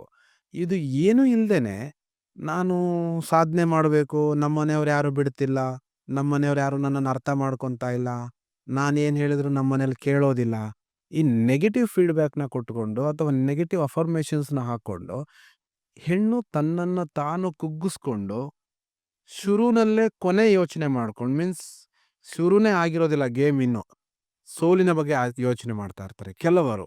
ಎಲ್ಲರನ್ನೂ ನಾನು ಜನರಲೈಸ್ ಮಾಡಿ ಹೇಳೋದಕ್ಕಾಗಲ್ಲ, ಕೆಲವರು. ಇಂಥವ್ರಿಗೆ ನಾನೊಂದು ಉದಾಹರಣೆ ಕೊಡೋದೇನಪ್ಪ ಅಂತ ಹೇಳಿದ್ರೆ, ಸೋಲೋ ಗೆಲುವೋ ಗೊತ್ತಿಲ್ಲ, start the journey, begin the journey. ಆ ಜರ್ನಿ ಮಾಡಿದಾಗ ತಾನೇ ನೀನು ಸೋಲ್ತೀಯಾ ಗೆಲ್ತೀಯಾ ಅಂತ ಗೊತ್ತಾಗೋದು. ನಿನ್ನ ಎದುರಾಳಿಗಳು ಎಷ್ಟು ಸ್ಟ್ರಾಂಗ್ ಆಗಿದ್ದಾರೆ, ಕರೆಕ್ಟ್. ನಿನ್ನ ಮನೆ ಒಳಗಡೆ ನಿನ್ನ ಪ್ರೀತಿ ಪಾತ್ರರು ಎಷ್ಟು ಜನ ಇದ್ದಾರೆ, ನೀನು ಅನ್ಕೊಂಡಾಗೆ ನಿನಗೆ ಎಷ್ಟು ಜನ ನಿನಗೆ ಸಪೋರ್ಟ್ ಮಾಡ್ತಾ ಇದ್ದಾರೆ, ಕರೆಕ್ಟ್ ಹೌದು. ಅಲ್ವಾ? ಇದನ್ನು ನಾನೇನು ಒಂದು ಪದದಲ್ಲಿ ಹೇಳೋದಾದರೆ, ಒಂದು ವಿಷಯದಲ್ಲಿ ಆಸ್ ಎ ಹೆಣ್ಣು, ಒಂದು ವಿಷಯದಲ್ಲಿ ಆ ಭಯ, ಆ ಸೋಲಿನ ಭಯ, ಆ ಕೀಳಿರಿಮೆ, ಏನು ಹೇಳ್ತೀವಿ, ಲೋ ಸೆಲ್ಫ್ ಎಸ್ಟೀಮ್, ಇದನ್ನ ಬಿಟ್ಟು I am perfect, I can do very well ಅಂತ ಅರ್ಥ ಮಾಡಿಕೊಂಡು ಏನಾದರೂ ಮುಂದೆ ನಡೀತಕ್ಕಂಥ ವಿಚಾರನ ಏನಾದರೂ ಪ್ರಾಕ್ಟೀಸ್ ಮಾಡಿದ್ರೆ ಶಿ ಕ್ಯಾನ್ ಡೂ ವಂಡರ್. ಇವತ್ತು ಮಹಿಳೆ ಅಂತ ನಾವು ಮಾತಾಡ್ತಾ ಇದ್ದೀವಿ, ಆದರೆ ಮಹಿಳೆಯಲ್ಲಿ ಅಚೀವ್ಮೆಂಟ್ ಮಾಡಿರ್ತಕ್ಕಂಥವ್ರು ಇಲ್ವಾ? ಬಹಳಷ್ಟು ಜನ ಇದ್ದಾರೆ ಸರ್. ಅಲ್ವಾ? ನಾವು ಅಚೀವ್ಮೆಂಟ್ ಮಾಡ್ತಾ ಇರೋರನ್ನು ನಾವು ಪೌರ ಕಾರ್ಮಿಕರಿಂದ ಹಿಡಿದು ಪ್ರಧಾನಮಂತ್ರಿ ಆ್ಯಂಡ್ ಪ್ರೆಸಿಡೆಂಟ್ವರೆಗೂ ನಾವು ನೋಡ್ಬೋದು, ಕರೆಕ್ಟ್. ಸೊ ಆದರೆ ಅವರೆಲ್ಲ ಹೇಗೆ ಬಂದರು ಮೇಲ್ಗಡೆ? ಎಷ್ಟೊಂದೆಲ್ಲ ಸಾಧನೆ ಮಾಡಿದ್ದಾರೆ. ಕ್ರೀಡಾಪಟುಗಳು ಸಾಧನೆ ಮಾಡಿದ್ದಾರೆ, ಡ್ಯಾನ್ಸರ್ ಸಾಧನೆ ಮಾಡಿದ್ದಾರೆ, ಸಿಂಗರ್ ಸಾಧನೆ ಮಾಡಿದ್ದಾರೆ, ಇಲ್ವಾ? ಕೆಲವರು ಫೀಮೇಲ್ ವಾಯ್ಸ್ ಕೇಳಿದಾಗ ಒಂಥರ ದೇವರು ಧ್ವನಿ ಕೇಳಿಸ್ದಂಗೆ ಆಗುತ್ತೆ, ಅದನ್ನು ಕೇಳ್ತಾನೆ ಇರ್ಬೇಕು ಅನ್ಸುತ್ತೆ. ಅದೆಲ್ಲ ಸಾಧನೆ ಅಲ್ವಾ? ಹಾಗಾದರೆ ಅವರೆಲ್ಲ ಏನು ಮಾಡಿದ್ರು ಅವಾಗ? ಅವರಿಗೆ ಫ್ಯಾಮಿಲಿ ಇಲ್ವಾ? ಮೈ ಕ್ವಶನ್, ಅವರಿಗೆ ಫ್ಯಾಮಿಲಿ ಇಲ್ವಾ? ಇದೆ ಸರ್. ಅವ್ರಿಗೆ ಗಂಡ ಇಲ್ವಾ? ಮಕ್ಕಳಿಲ್ವಾ? ದೇರ್ ಕೆಪಾಸಿಟಿ, ಅವರ ಒಂದು ಕೆಪಾಸಿಟಿ ಮೇಲೆ, ಅವರ ಕನ್ವಿನ್ಸಿಂಗ್ ಕೆಪಾಸಿಟಿ ಮೇಲೆ, ಅವರು ಮನೆಯಲ್ಲಿ ಹೇಗೆ ರೆಪ್ರೆಸೆಂಟೇಟ್ ಮಾಡ್ಕೊತಾರೆ ಅವ್ರ ಮೇಲೆ ಅವರು ಏನು ಅಚೀವ್ಮೆಂಟ್ ಮಾಡಬೇಕು ಅಂತಕ್ಕಂಥದ್ದು ಅಲ್ಲಿ ನಿರ್ಧಾರ ಆಗುತ್ತೆ. ಸಾಕಷ್ಟು ಜನ ಇದ್ದಾರೆ ಸಾಧನೆ ಮಾಡಿರ್ತಕ್ಕಂಥವ್ರು. ನಾವು ಬೆರಳೆಣಿಕೆಯಲ್ಲಿ ಎಣಿಸೋದಕ್ಕಾಗಲ್ಲ. ಕ್ರೀಡಾಪಟುಗಳಿಲ್ವಾ, ಅಥ್ಲೆಟಿಕ್ಸಲ್ಲಿಲ್ವಾ, ಎಲ್ಲ ಗೋಲ್ಡ್ ಮೆಡಲ್ ತಗೊಬಂದಿರೋರಿಲ್ವಾ, ಕ್ರಿಕೆಟಲ್ಲಿಲ್ವಾ, ಹಾಕಿಲಿಲ್ವಾ, ಫುಟ್ಬಾಲಲ್ಲಿಲ್ವಾ, ವಾಲಿಬಾಲಲ್ಲಿಲ್ವಾ, ಹೈ ಜಂಪು, ಲಾಂಗ್ ಜಂಪು, ಎಲ್ಲ ಕಡೆ ಇದ್ದಾರೆ. ಆದರೆ ನಮಗೆ ಬೇಕಾಗಿರೋದು ಒಂದು ಬರ್ನಿಂಗ್ ಡಿಸೈರ್, ನಾವು ಇದನ್ನು ಮಾಡಲೇಬೇಕು, ನಮಗೆ ಇದು ಅವಶ್ಯಕತೆ ಇದೆ, ಇದು ನಮ್ಮ ಜೀವನಕ್ಕೆ ಅವಶ್ಯಕತೆ ಇದೆ ಅಂತಕ್ಕಂಥ ಒಂದು ವಿಚಾರ. ಎಲ್ಲೋ ಒಂದು ಜಾಗದಲ್ಲಿ ನಮ್ಮ ಸಂಸ್ಕೃತಿಗೆ ನಾವು ಕಟ್ಟುಪಾಡಾಗಿ ಸಂಸ್ಕೃತಿ ಬಿಟ್ಟು ನಡೀರಿ ಅಂತ ಯಾರಾದರೂ ಹೇಳ್ತಾರಾ? ಇಲ್ಲ. ನಮ್ಮ ಒಂದು ವಿಚಾರಗಳಿಗೆ, ನಮ್ಮ ಒಂದು ಭಾವನೆಗಳಿಗೆ, ಎಗೈನ್ ಇದನ್ನು ಕೂಡ ನಾನು ಲಾಸ್ಟ್ ವಿಡಿಯೋದಲ್ಲಿ ಹೇಳಿದ್ದೆ, ಭಾವನೆ ಬದಲಾದರೆ ಬದುಕು ಬದಲಾದೀತು, ಕರೆಕ್ಟ್. ಭಾವನೆ ಬದಲಾದರೆ ಬದುಕು ಬದಲಾಗತ್ತೆ, ಆಲೋಚನೆ ಬದಲಾದರೆ ಜೀವನ ಶೈಲಿನೇ ಬದಲಾಗತ್ತೆ, ಕರೆಕ್ಟ್. ನಾವು ಅದೇ ಆಲೋಚನೆ ಮಾಡಿಕೊಂಡು ಅದೇ ಅಡುಗೆ ಮನೆಯಲ್ಲಿ, ಅದೇ ಹಾಲಲ್ಲಿ, ಅದೇ ಮನೆ ಒಳಗಡೆ ನಾವು ಕೆಲಸ ಮಾಡಿಕೊಂಡು ಅದೇ ದಿನಚರಿನ ನಾವು ಕಳೀತಾ ಇದ್ರೆ ಜೀವನ ಎಲ್ಲಿಂದ ಬದಲಾಗಬೇಕು? ಫ್ರೀ ಎಷ್ಟೊಂದು ಟೈಮ್ ಸಿಗುತ್ತೆ, ಹಂಗಂತ ಫೀಮೇಲಿಗೆ ಫ್ರೀ ಸಿಗಲ್ವಾ? ಸಿಗುತ್ತೆ. ಬೆಳಗ್ಗೆಯಿಂದ ಸಂಜೆವರೆಗೂ 24 hours ಏನು ಕೆಲಸ ಮಾಡ್ತಾ ಇರಲ್ಲ ಅವರು. ದಿವಸಕ್ಕೆ ಅವ್ರಿಗೆ ಬೇಕಾದ ಹಾಗೆ ಮನೆ ಒಳಗಡೆ ಕೂತ್ಕೊಂಡು ಒಂದು 1/2 hour 1 hour ಎಕ್ಸಸೈಸ್ ಮಾಡೋದಕ್ಕಾಗಲ್ವಾ? ನಾನು ಎಷ್ಟೋ ಜನಕ್ಕೆ ಹೇಳ್ಕೊಟ್ಟಿದ್ದೀನಪ್ಪ ಇದನ್ನೆಲ್ಲ. ಸ್ವಲ್ಪ ಮಟ್ಟಕ್ಕೆ ಹೊರಗಡೆ ಬಂದಿದ್ದಾರೆ. ನಾನು ಇದ್ಯಾವುದು ಅಸಾಧ್ಯವಾಗೋದನ್ನು ಯಾವುದು ಹೇಳ್ತಾ ಇಲ್ಲ. ನಮ್ಮ ಹತ್ರ ಕೌನ್ಸಿಲಿಂಗ್ ಬಂದವರು ನಾವೆಲ್ಲ ಹೇಳ್ಕೊಟ್ಟಿದ್ದನ್ನು ಪ್ರಾಕ್ಟೀಸ್ ಮಾಡಿ ಸ್ವಲ್ಪ ಇರ್ತಕ್ಕಂಥ ಸಿಚುವೇಶನಿಂದ ಹೊರಗಡೆ ಬಂದಿರತಕ್ಕಂಥವ್ರು ನೂರಾರು ಜನ ಎಕ್ಸಾಂಪಲ್ಸ್ ಇದ್ದಾರೆ. ಅದರಲ್ಲಿ 1 or 2 hardly I can take, ಸಾಕು, ರ್ಯಾಂಡಮ್ ಆಗಿ ತೊಗೋಬೋದು. ಅವರು ಮಾಡಬೇಕಾಗಿರೋದು ಇಷ್ಟೇ, ನನಗೇನು ಗೊತ್ತಿಲ್ಲ, ನನ್ನ ಕೈಲಿ ಆಗಲ್ಲ ಅಂತ ಇನ್ನೊಬ್ಬರ ಮೇಲೆ ಡಿಪೆಂಡೆನ್ಸಿ ಆಗೋದನ್ನು ಬಿಟ್ಟು ತನಗೆ ತಾನು ನಾನು ಏನು ಮಾಡಬಲ್ಲೆ, ನನ್ನ ಕೆಪಾಸಿಟಿ ಏನು, ನನ್ನ ಆಲೋಚನೆ ಹೇಗೆ ರನ್ ಆಗ್ತಾ ಇದೆ, ನಾನು ಹೇಗೆ ಮುಂದಕ್ಕೆ ಹೋಗ್ಬೋದು ಈ ಒಂದು ಫೀಲ್ಡ್ನಲ್ಲಿ ಅಂತ ಫಸ್ಟ್ ಆಯ್ಕೆ ಮಾಡ್ಕೋಬೇಕಾಗಿರ್ತಕ್ಕಂಥದ್ದು ಫೀಲ್ಡ್. ಯಾವ ಕ್ಷೇತ್ರ, ಆ ಕ್ಷೇತ್ರದಲ್ಲಿ ನಾನು ಹೇಗೆ ಮುಂದಕ್ಕೆ ಹೋಗಬೇಕು, ನನ್ನ ಜೀವನ ಶೈಲಿನ ನಾನು ಹೇಗೆ ನಿರೂಪಿಸ್ಕೋಬೇಕು, ನಾನು ಹೇಗೆ ನನ್ನ ಜೀವನದಲ್ಲಿ ಸ್ಟ್ಯಾಂಡಾಗಿ ನಿಂತ್ಕೋಬೇಕು ಅನ್ನೋದನ್ನು ಅವ್ರ ಆಲೋಚನೆ ಮಾಡಬೇಕಾಗತ್ತೆ. ಅದ್ರ ಜೊತೆಗೆ ಧೈರ್ಯ ಮಾಡಬೇಕಾಗತ್ತೆ. ಅದರ ಜೊತೆಗೆ ಸ್ವಲ್ಪ mentally, physically and emotionally exercise ಮಾಡಬೇಕಾಗತ್ತೆ. ಅವ್ರೇನು ಅನ್ಕೊಂಡ್ಬಿಡ್ತಾರೋ, ಇವ್ರೇನು ಅನ್ಕೊಂಡ್ಬಿಡ್ತಾರೋ ಇದನ್ನೆಲ್ಲ ಸ್ವಲ್ಪ ಸೈಡಿಗಿಟ್ಟು ನಾವೇನು ಮಾಡಬೇಕಂತ ಅಂದ್ಕೊಂಡಿದ್ದೀವಿ ನಮ್ಮ ಜವಾಬ್ದಾರಿಯ ಜೊತೆ, again I repeat this word, ನಮ್ಮ ಜವಾಬ್ದಾರಿಯ ಜೊತೆ ನಮಗೇನು ಬೇಕು ಅದನ್ನು ಮಾಡೋದಕ್ಕೆ ಸಾಕಷ್ಟು ಸಮಯ ಇದೆ. ಆ ಸಮಯವನ್ನು ನೀವೇನಾದರೂ ಹಿಡ್ಕೊಂಡು ಮಾಡ್ತಾ ಹೊರಟ್ರೆ, ನಿಮಗೆ ಬೇಕಾದ ರೀತಿ ಪ್ರಾಕ್ಟೀಸ್ ಮಾಡ್ತಾ ಹೊರಟ್ರೆ, ನೀವು ಒಂದಲ್ಲ ಒಂದು ದಿನ ನೀವಿರ್ತಕ್ಕಂಥ ಸ್ಟೇಜು ಸ್ವಲ್ಪ ಚಿಕ್ಕದಾಗ್ಬೋದು, ಆದರೆ ಆ ಸ್ಟೇಜಲ್ಲಿ ಇದ್ದೇ ಇರ್ತೀರಿ. There is sure. ಸರ್, ಈಗ ಈ ಸಮಯ ಅಂತ ಬಂದಾಗ ಇವಾಗ ನಾನು ನನಗೋಸ್ಕರ ಸ್ವಲ್ಪ ನನ್ನ ಟೈಮ್ ನಾನು ಸ್ಪೆಂಡ್ ಮಾಡಬೇಕು ಅಂತ ಅನ್ಕೊಂಡಿರ್ತೀನಿ. ಆ ಟೈಮ್ ಕೂಡ ಬೇರೆಯವ್ರಿಗೆ ಹೋಗಿರುತ್ತೆ ಅಂತ ತುಂಬ ಜನ ಈಗ ಏನು ನಾವು ನನ್ನ ಸೆಲ್ಫ್ ನನಗೋಸ್ಕರ ಏನು ಟೈಮ್ ನಾನು ಸ್ಪೆಂಡ್ ಮಾಡಬೇಕು ಅಂದ್ಕೊಂಡಿರೋ ಅದು ಕೂಡ ಬೇರೆಯವರ ಟೈಮಲ್ಲೇ ಹೊಟ್ಟೋಗಿರುತ್ತೆ ಅಂತ ತುಂಬ ಜನ ಹೇಳ್ತಾರೆ. ಇದಕ್ಕೇನು ಹೇಳ್ಬೋದು ಸರ್? ಟೈಮಿಗೆ ಇದು ನನ್ನ ಟೈಮು ನಿಮ್ಮ ಟೈಮು ಅಂತ ಎಲ್ಲೂ ಮೆನ್ಷನ್ ಆಗಿಲ್ಲ. There is a roles and responsibilities. ನೀವು ಯಾವುದ್ರ ಜೊತೆ ಮಿಂಗಲ್ಲಾಗಿ ಕೆಲಸ ಮಾಡ್ಕೊಂಡು ಹೋಗ್ತಿರೋ ಅದು ನಿಮ್ಮ ಟೈಮು. ಆದರೆ ಮೇಯ್ನು ಕಾರಣ ಏನಪ್ಪ ಅಂತ ಹೇಳಿದ್ರೆ, ಇದು ನನ್ನ ಟೈಮ್ ನಿಮ್ಮ ಟೈಮ್ ಅಂತ ಯಾವುದೂ ಇಲ್ಲ. ನೀವು ಯಾವುದ್ರ ಜೊತೆ ಇನ್ವಾಲ್ವ್ ಆಗಿದ್ರೆ ಅದು ನಿಮ್ಮ ಟೈಮೇ. ಹೌ ಯು ಡಿಸೈಡ್ ಇದು ನನ್ನ ಟೈಮ್ ಅಲ್ಲ ಅಂತ ಯಾರಾದರೂ ಬಂದು ಕೇಳಿದ್ರೆ ನಿಮ್ಮನ್ನು, ಹೌ ಯು ಅಕ್ಸೆಪ್ಟ್ ಅಂತ ನಾನೊಂದು ಕ್ವಶನ್ ಕೇಳ್ಬೋದು. ನಿಮ್ಮ ಜೊತೆ ಯಾರಾದರೂ ಬಂದು ಇದು ನನ್ನ ಟೈಮ್ ಅಲ್ಲ, ಆದರೂ ನನ್ನ ಟೈಮ್ ಖರ್ಚಾಗ್ತಾ ಇದೆ ಅಂತ ಹೇಳಿದ್ರೆ 24 hours ನೀವು ಆ ಟೈಮ್ ಜೊತೆನೇ ಇರ್ತೀರಿ. ನೀವೇನು ಮಾಡ್ತೀರಾ ಅದನ್ನು ಖುಷಿಯಿಂದ ಮಾಡಿ. ಅಗೈನ್ ಸೆಲೆಕ್ಟಿವ್ ಮೈಂಡ್ಸೆಟ್ ಇದೆ ಕೆಲವರಲ್ಲಿ. ನಾನು ರ್ಯಾಂಡಮಾಗಿ ತಗೊಳ್ಳೋದಾದರೆ ಸೆಲೆಕ್ಟಿವ್ ಮೈಂಡ್ಸೆಟ್ ಇದೆ. ಆ ಸೆಲೆಕ್ಟಿವ್ ಮೈಂಡ್ಸೆಟ್ ಅಂದರೆ ಹೇಗಪ್ಪ ಅಂತ ಹೇಳಿದ್ರೆ, ನಮಗೆ ಯಾರಾದರೂ ಇಷ್ಟವಾಗಿರ್ತಕ್ಕಂಥವ್ರು ಮನೆಗೆ ಬಂದಾಗ, ನಮಗೆ ಅವಶ್ಯಕತೆ ಇರತಕ್ಕಂಥವ್ರು ಮನೆಗೆ ಬಂದಾಗ, ನಮಗೆ ಬೇಕಾದಂಥವ್ರು ಮನೆಗೆ ಬಂದಾಗ ಅದು ನಿಮ್ಮ ಟೈಮ್ ಆಗೋದಿಲ್ವ? ಹಾಗಾದರೆ ಪಾಯಿಂಟ್ ಟು ಬಿ ನೋಟೆಡ್. ಅದು ಬೇರೆಯವ್ರ ಟೈಮೇ ತಾನೇ ಆವಾಗ ನೀವು ಹಾಗೆ ಡಿಸೈಡ್ ಮಾಡೋದಾದರೆ. ಹೌದು. ಹಾಗಾದರೆ ಎರಡನೇ ಥಾಟಲ್ಲಿ ಬಂದಾಗ, ನಿಮಗೆ ಇಷ್ಟ ಇಲ್ಲದೆ ಇದ್ದವ್ರು ಮನೆಗೆ ಬಂದಾಗ, ನೀವು ಅವ್ರನ್ನ ಕೇರ್ ಮಾಡಬೇಕು ಅಂತ ಮನಸ್ಥಿತಿ ಇಲ್ಲದೆ ಇದ್ದಾಗ, ನೀವು ಅವ್ರನ್ನ ಟ್ರೀಟ್ ಮಾಡಬೇಕು ಅಂತಕ್ಕಂಥ ಮನಸ್ಥಿತಿ ನಿಮಗೆ ಇಲ್ಲದೆ ಇದ್ದಾಗ, ಅದು ನಿಮ್ಮ ಟೈಮ್ ಆಗದೇ ಇರೋ ಥರ ಕನ್ವರ್ಟ್ ಆಗುತ್ತೆ. ಹೌದು. ಕರೆಕ್ಟ್? ಇವಾಗ ನಿಮಗೆ ಅವಶ್ಯಕತೆ ಇರೋರು ಯಾರಾದರೂ ಮನೆಗೆ ಬಂದಾಗ ನೀವು ಅವ್ರನ್ನ ಕೇರ್ ಮಾಡ್ತಾ ಇದ್ದೀರಿ ಅಥವಾ ಅವ್ರನ್ನ ನೀವು ಸಂಭಾಳಿಸ್ತಾ ಇದ್ದೀರಿ, ಅವ್ರನ್ನ ಯೋಗಕ್ಷೇಮ ವಿಚಾರಿಸ್ತಾ ಇದ್ದೀರಿ ಅಂತ ಹೇಳಿದ್ರೆ, that is also not your time. If that is your time, then this is also your time. ಎರಡು ಕೂಡ ಸೇಮ್ ಪ್ಯಾಟ್ರನಲ್ಲಿದೆ. ಅಂದರೆ ಮೈಂಡ್ ಏನು ಹೇಳ್ಕೊಡುತ್ತೆ ಅಂತ ಹೇಳಿದ್ರೆ, some time we are selectively collect the peoples ಅಷ್ಟೇ. ಹಾಯ್ಕೊಂಡ್ಬಿಡ್ತೀವಿ, ಇವ್ರು ನಮಗಾಗತ್ತೆ, ಇವ್ರು ನಮಗಾಗಲ್ಲ, ಇವರಿಂದ ನಮಗೆ ಒಳ್ಳೇದಾಗತ್ತೆ, ಇವರಿಂದ ನಮಗೆ ಕೆಟ್ಟದಾಗತ್ತೆ, ಇವ್ರು ನಮ್ಮ ಬಗ್ಗೆ ನೆಗೆಟಿವ್ ಮಾತಾಡ್ತಾರೆ, ಇವ್ರು ನಮ್ಮ ಬಗ್ಗೆ ಪಾಸಿಟಿವ್ ಮಾತಾಡ್ತಾರೆ. ಈ ಥರದ್ದೊಂದಷ್ಟು ಸೆಲೆಕ್ಟಿವಿಟಿ ಇದೆ. ರೈಟ್? Yes sir. ಕರೆಕ್ಟ್? ಹಾಗಾದರೆ ನಿಮಗೆ ಪ್ರೀತಿ ಪಾತ್ರರು ಅಥವಾ ನಿಮಗೆ ತುಂಬ ಖುಷಿ ಕೊಡುವಂಥ ಕೆಲವರು ಮನೆ ಬಂದಾಗ ಅಥವಾ ಎಲ್ಲಾದರೂ ಸಿಕ್ಕಿದಾಗ ಮಿನಿಮಮ್ ಒಂದು 1/2 hour ಮಾಡಲ್ವಾ? ಆಗುತ್ತೆ ಸರ್. ಇವಾಗ ನಿಮಗೆ ಒಂದು ಎಕ್ಸಾಂಪಲ್ ಕೊಡ್ತೀನಿ. ನಾವು ಬೇರೆ ಯಾರೂ ಬೇಡ, ಈಗ ನೀವು ಮಾತಾಡ್ತಿದ್ವಲ್ಲ, ಈಗ ನಿಮಗೆ ತಗೊಳ್ಳಿ. ಈಗ ನೀವು ಮನೆಗೆ ಹೋಗಿ ಇಂಪಾರ್ಟೆಂಟ್ ಏನೋ ಕೆಲಸ ಮಾಡಬೇಕು, ಆದ್ರದಿಂದ ಹೋಗ್ತಾ ಇರ್ತೀರಿ. ತುಂಬ ವರ್ಷದ ನಂತರ ನಿಮ್ಮ ಕ್ಲೋಸ್ ಫ್ರೆಂಡ್ ರೋಡಲ್ಲಿ ಸಿಕ್ಬಿಟ್ರು. ಓಕೆ, ತುಂಬ ವರ್ಷದ ನಂತರ ನಿಮ್ಮ ಕ್ಲೋಸ್ ಫ್ರೆಂಡ್ ರೋಡಲ್ಲಿ ಸಿಕ್ಕಿದ್ರು. ನೀವು ಅವ್ರ ಜೊತೆ ಮಾತಾಡ್ತೀರಾ? ಬಾಯ್ ನನಗೆ ಕೆಲಸ ಇದೆ ಅಂತ ಓಡೋಗ್ತೀರಾ? ಅವ್ರ ಜೊತೆ ಟೈಮ್ ಸ್ಪೆಂಡ್ ಮಾಡ್ತೀವಿ. ಕರೆಕ್ಟ್? ಹಾಗಾದ್ರೆ ಅದು ಯಾರ ಟೈಮು? ನಮ್ಮ ಟೈಮ್. ಹಾಗಾದರೆ ನಮ್ಮ ಟೈಮ್ ಅಲ್ಲ ಅಂತ ಎಲ್ಲಿ ಬಂತಿಲ್ಲಿ? Question to be underline. ನಮ್ಮದಲ್ಲದ ಟೈಮ್ ಅಂತ ನೀವು ಕ್ವಶನ್ ಮಾಡಿದ್ರಿ. ಕರೆಕ್ಟಾ? ಎಲ್ಲವೂ ಕೂಡ ನಮ್ಮ ಸಮಯನೇ. ನೀವು ಯಾವಾಗ ಆ ಸಮಯದ ಜೊತೆ ಸೇರಿಕೊಂಡು ನಿಮ್ಮ ಜೊತೆ ಇರತಕ್ಕಂಥವ್ರನ್ನ ನೀವು ಕಾಳಜಿಯಿಂದ, ಮುತುವರ್ಜಿಯಿಂದ, ಪ್ರೀತಿ ಪಾತ್ರರಾಗಿ ನೋಡ್ಕೊಳ್ತೀರೋ, ಅದು ಒಂದೊಂದು ಕ್ಷಣನೂ ಅದು ನಿಮ್ಮ ಟೈಮೇ ಆಗುತ್ತೆ. ಕರೆಕ್ಟ್? ಯಾವಾಗ ನಿಮ್ಮದಲ್ಲದ ಟೈಮ್ ಜೊತೆ ನೀವು ಸ್ಪೆಂಡ್ ಮಾಡ್ತೀರೋ, ಮೀನ್ಸ್ ನಿಮಗೆ ಇಷ್ಟವಲ್ಲದ ಟೈಮ್ ಜೊತೆ ನೀವು ಸ್ಪೆಂಡ್ ಮಾಡ್ತೀರೋ, ನಿಮಗೆ ಇಷ್ಟ ಇಲ್ಲದೆ ಇರೋರ ಜೊತೆ ಟೈಮ್ನ ಸ್ಪೆಂಡ್ ಮಾಡ್ತೀರೋ, that's what not your time. That's what mind has decide. ಮನಸ್ಸಿಗೆ ಡಿಸೈಡ್ ಮಾಡುತ್ತೆ ಅದನ್ನು. ಇವರು ನನಗೆ ಅವಶ್ಯಕತೆ ಇಲ್ಲ ಅಂತ ಹೇಳಿದ್ರೆ ಅವ್ರ ಜೊತೆ ನಾನು ಟೈಮ್ ಸ್ಪೆಂಡ್ ಮಾಡಬಾರ್ದು. Because that is not my time. ಇವ್ರ ಜೊತೆ ನನಗೆ ಪ್ರೀತಿ ಸಿಗ್ತಾ ಇಲ್ಲ, ಇವ್ರ ಜೊತೆ ನನಗೆ ಸರಿ ಹೊಂದುತ್ತಾ ಇಲ್ಲ, ಹೊಂದಾಣಿಕೆ ಹೊಂದುತ್ತಾ ಇಲ್ಲ ಅಂತ ಹೇಳಿದ್ರೆ ಅವ್ರ ಜೊತೆ we should not spend our time.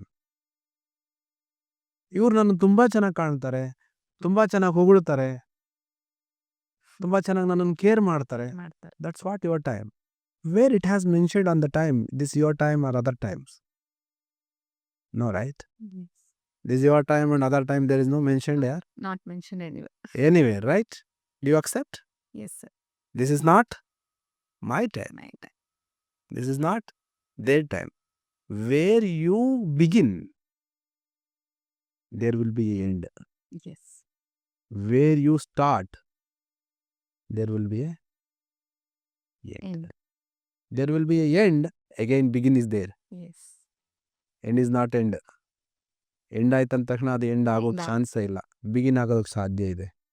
So ಕಾನ್ಸೆಪ್ಟ್ನ collectively ವಿಚಾರನ ನಾವು ಮಾಡೋ ರೀತಿ ಅರ್ಥ ಮಾಡ್ಕೊಂಡ್ಬಿಟ್ರೆ ಜೀವನ ತುಂಬ ಸರಳ ಆಗತ್ತೆ. ಇವತ್ತಿನ ಫೀಮೇಲ್ಸ್ ಜೀವನನ ಕೆಲವರು again I repeat that word, ಕೆಲವರು ಕಬ್ಬಿಣದ ಕಡಲೆ ಮಾಡ್ಕೊಂಡ್ಬಿಟ್ಟಿದ್ದಾರೆ because of their thinking pattern. There is nowhere mentioned there ಇದು ನಂದಲ್ಲ, ಇದು ನಿಂದು, ಇದು ನಿಂದಲ್ಲ, ಅದು ನಂದು, ಈ ಡಿಫ್ರೆನ್ಷಿಯೇಟ್ ಮಾಡಿಕೊಂಡು ಮೈಂಡಲ್ಲೇ ಒಂದಷ್ಟು ಸೆಗ್ರಿಗೇಷನ್ಸ್ ಇರುತ್ತೆ. ಆ ಸೆಗ್ರಿಗೇಷನ್ಸನ್ನು ಮಾಡಿಕೊಂಡು ಮಧ್ಯದಲ್ಲೊಂದು ಬೌಂಡ್ರಿ ಇಟ್ಕೊಂಡು ಆ ಬೌಂಡ್ರಿಯಿಂದ ಆಚೆ ಅವ್ರು ಹೋಗೋಕ್ಕಾಗದೆ, ಆಚೆ ಇರೋರು ಆ ಬೌಂಡ್ರಿಯಿಂದ ಒಳಗಡೆ ಬರೋದಕ್ಕಾಗದೆ, ಈಚೆ ಕಡೆ ಬೌಂಡ್ರಿಲಿರೋದು ಮಾತ್ರ ಇದು ನನ್ನ ಟೈಮು, ಆಚೆ ಬೌಂಡ್ರಿಲಿರ್ತಕ್ಕಂಥದ್ದು ಮಾತ್ರ ನನ್ನ ಟೈಮ್ ಅಲ್ಲ. This is very wrong information. And as well as ಅವ್ರ ಪ್ರಕಾರ ಅದು ಸರಿ, ಅದನ್ನು ಕೂಡ ನಾನು ಖಂಡಿಸ್ತಾ ಇಲ್ಲ, ಅದು ಕೂಡ ಒಳ್ಳೆಯದೇ. ಬಟ್ ಅವ್ರು ಪೀಸ್ಫುಲ್ ಆಗಿರಲಿಕ್ಕೆ, ಅವ್ರ ಮನಃಶಾಂತಿಯಿಂದ ಇರಲಿಕ್ಕೆ, ಅವ್ರ ಸಮಾಧಾನದಿಂದ ಇರಲಿಕ್ಕೆ ಅವರು ತಗೊಂಡಿರ್ತಕ್ಕಂಥ ಕೆಲವು ನಿರ್ಧಾರಗಳು ಸರಿನೇ ಇದೆ, ನಾನಿಲ್ಲ ಅಂತ ಹೇಳ್ತಾ ಇಲ್ಲ. But where we are fixed our time, this is my time or other time, there is no definition. Definition. ಇಲ್ಲ ಅಲ್ವಾ? ಸೊ ಹಾಗಾಗಿ ನಾವು ಯಾರ ಜೊತೆ ಕಳಿತೀವಿ ಟೈಮ್, ಅದೆಲ್ಲರದು ನಮ್ಮದೇ ಟೈಮ್ ಅಲ್ವಾ? ಕರೆಕ್ಟ್ ಅಲ್ವಾ? Yes, sir.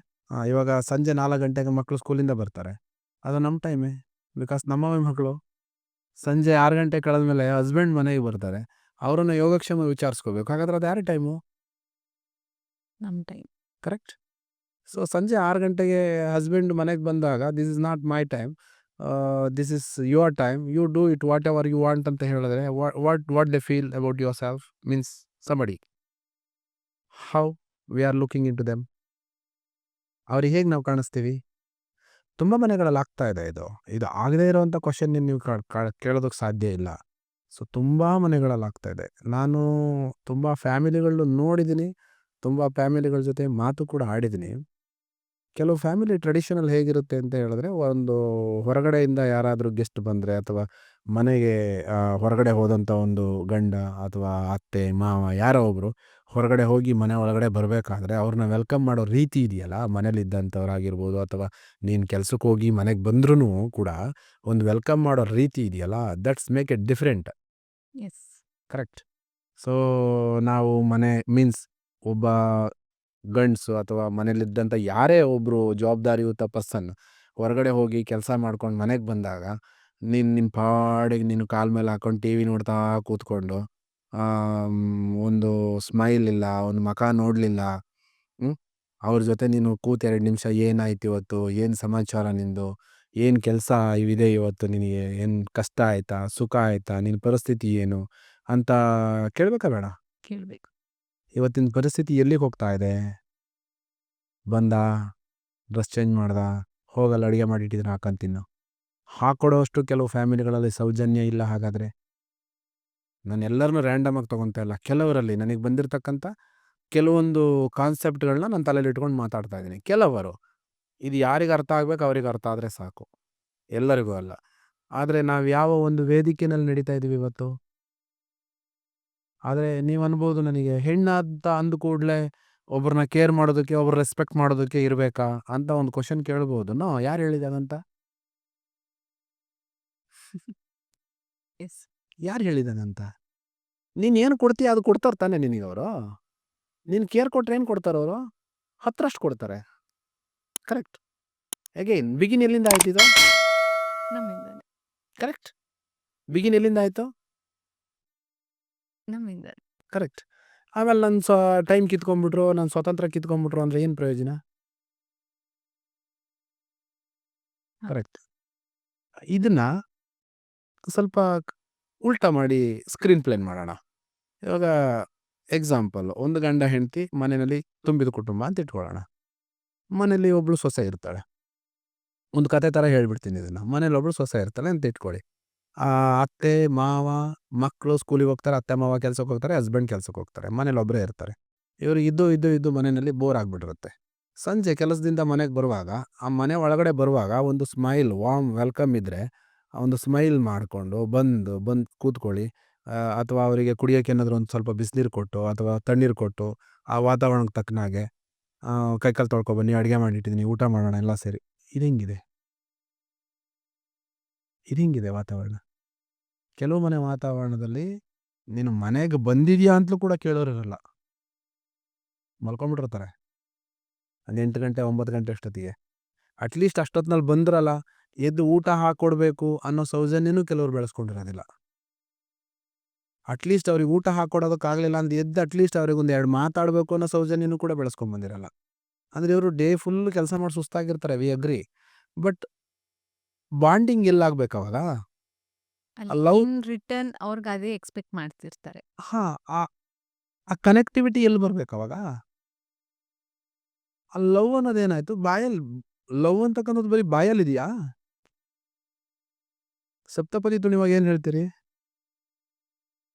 ಏನೇ ಕಷ್ಟ ಬರಲಿ, ಏನೇ ಸುಖ ಬರಲಿ, ಏನೇ ದುಃಖ ಬರಲಿ, ನಾನು ನಿನ್ನ ಜೊತೆ ಕೈ ಹಿಡಿದು ನಡೀತೀನಿ ಅಂತ ಹೇಳ್ತೀರ. ಕರೆಕ್ಟಾ? ಹೌದು. ಹೌದಾ ಇಲ್ವೋ? ಅದ್ರ ಎಷ್ಟು ಜನ ಇದ್ದಾರೆ ಇವತ್ತು ಆ ಮಾತಲ್ಲಿ ಒಪ್ಕೊಂಡು? ಅದು ನನಗೆ ಗೊತ್ತಿಲ್ಲ. So point to be noted ಏನಪ್ಪ ಅಂದರೆ, ಇದನ್ನು ಜನರಲೈಸ್ ಮಾಡಿ ಹೇಳ್ತಾ ಇಲ್ಲ ನಾನು.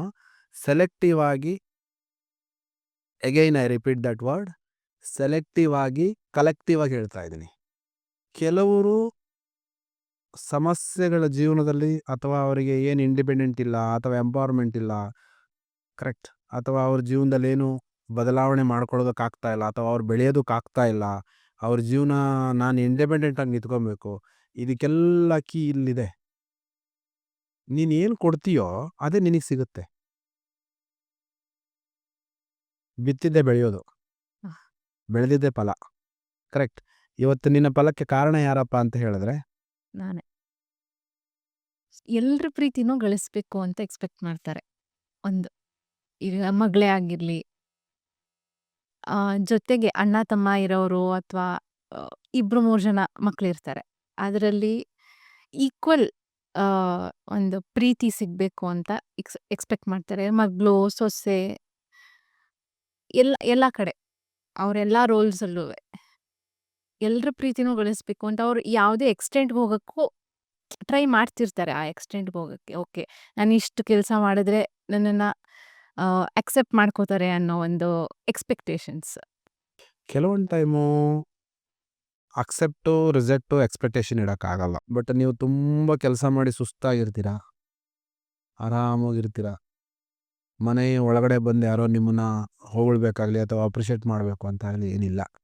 ಅಥವಾ ಮಾಡಿದ್ರು ಓಕೆ, ಏನು ತೊಂದರೆ ಇಲ್ಲ, ಮಾಡಬಹುದು, ಏನು ತೊಂದರೆ ಇಲ್ಲ.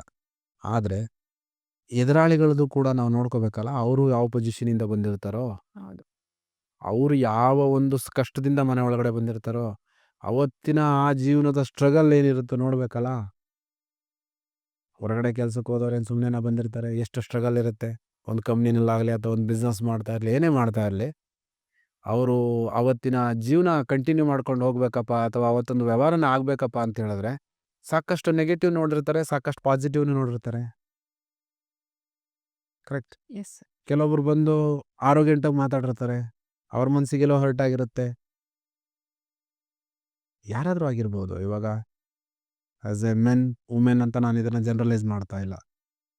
ಇವಾಗ ನೀವು ಹೊರಗಡೆ ಕೆಲಸಕ್ಕೆ ಹೋಗ್ತಾ ಇದ್ದೀರಿ, ನಿಮಗೆ ಕಂಪ್ನಿಲಿ ಏನು ಪ್ರೊಡಕ್ಷನ್ ಆಗಿದೆಯೋ ಅಥವಾ ಎಲ್ಲಿ ಏನು ಮೀಟಿಂಗಲ್ಲಿ ಏನು ಮಾತಾಡಿದಾರೋ ನಿಮ್ಮ ಮೈಂಡ್ ಹೆಂಗೆ ಡಿಸ್ಟರ್ಬ್ ಆಗಿದೆಯೋ ಗೊತ್ತಿಲ್ಲಲ್ಲ. ಸೊ ಅದ್ರ ಕರ್ತವ್ಯ, ನೀವು ಮನೆಗೆ ಬಂದ ತಕ್ಷಣ ನೀವು ಅಂತ ಹೇಳಿದ್ರೆ means as A men or women ಮನೆ ಒಳಗಡೆ ಬಂದ ತಕ್ಷಣ ನಮ್ಮನ್ನ ಅವರು ಹೊಗಳ್ಬೇಕು, ಅಪ್ರಿಷಿಯೇಟ್ ಮಾಡಬೇಕು ಅಂತ ಒಂದು ಥಾಟ್ ಏನಿದೆಯಲ್ಲ, ದಟ್ ಇಟ್ಸ್ ಅ ರಾಂಗ್.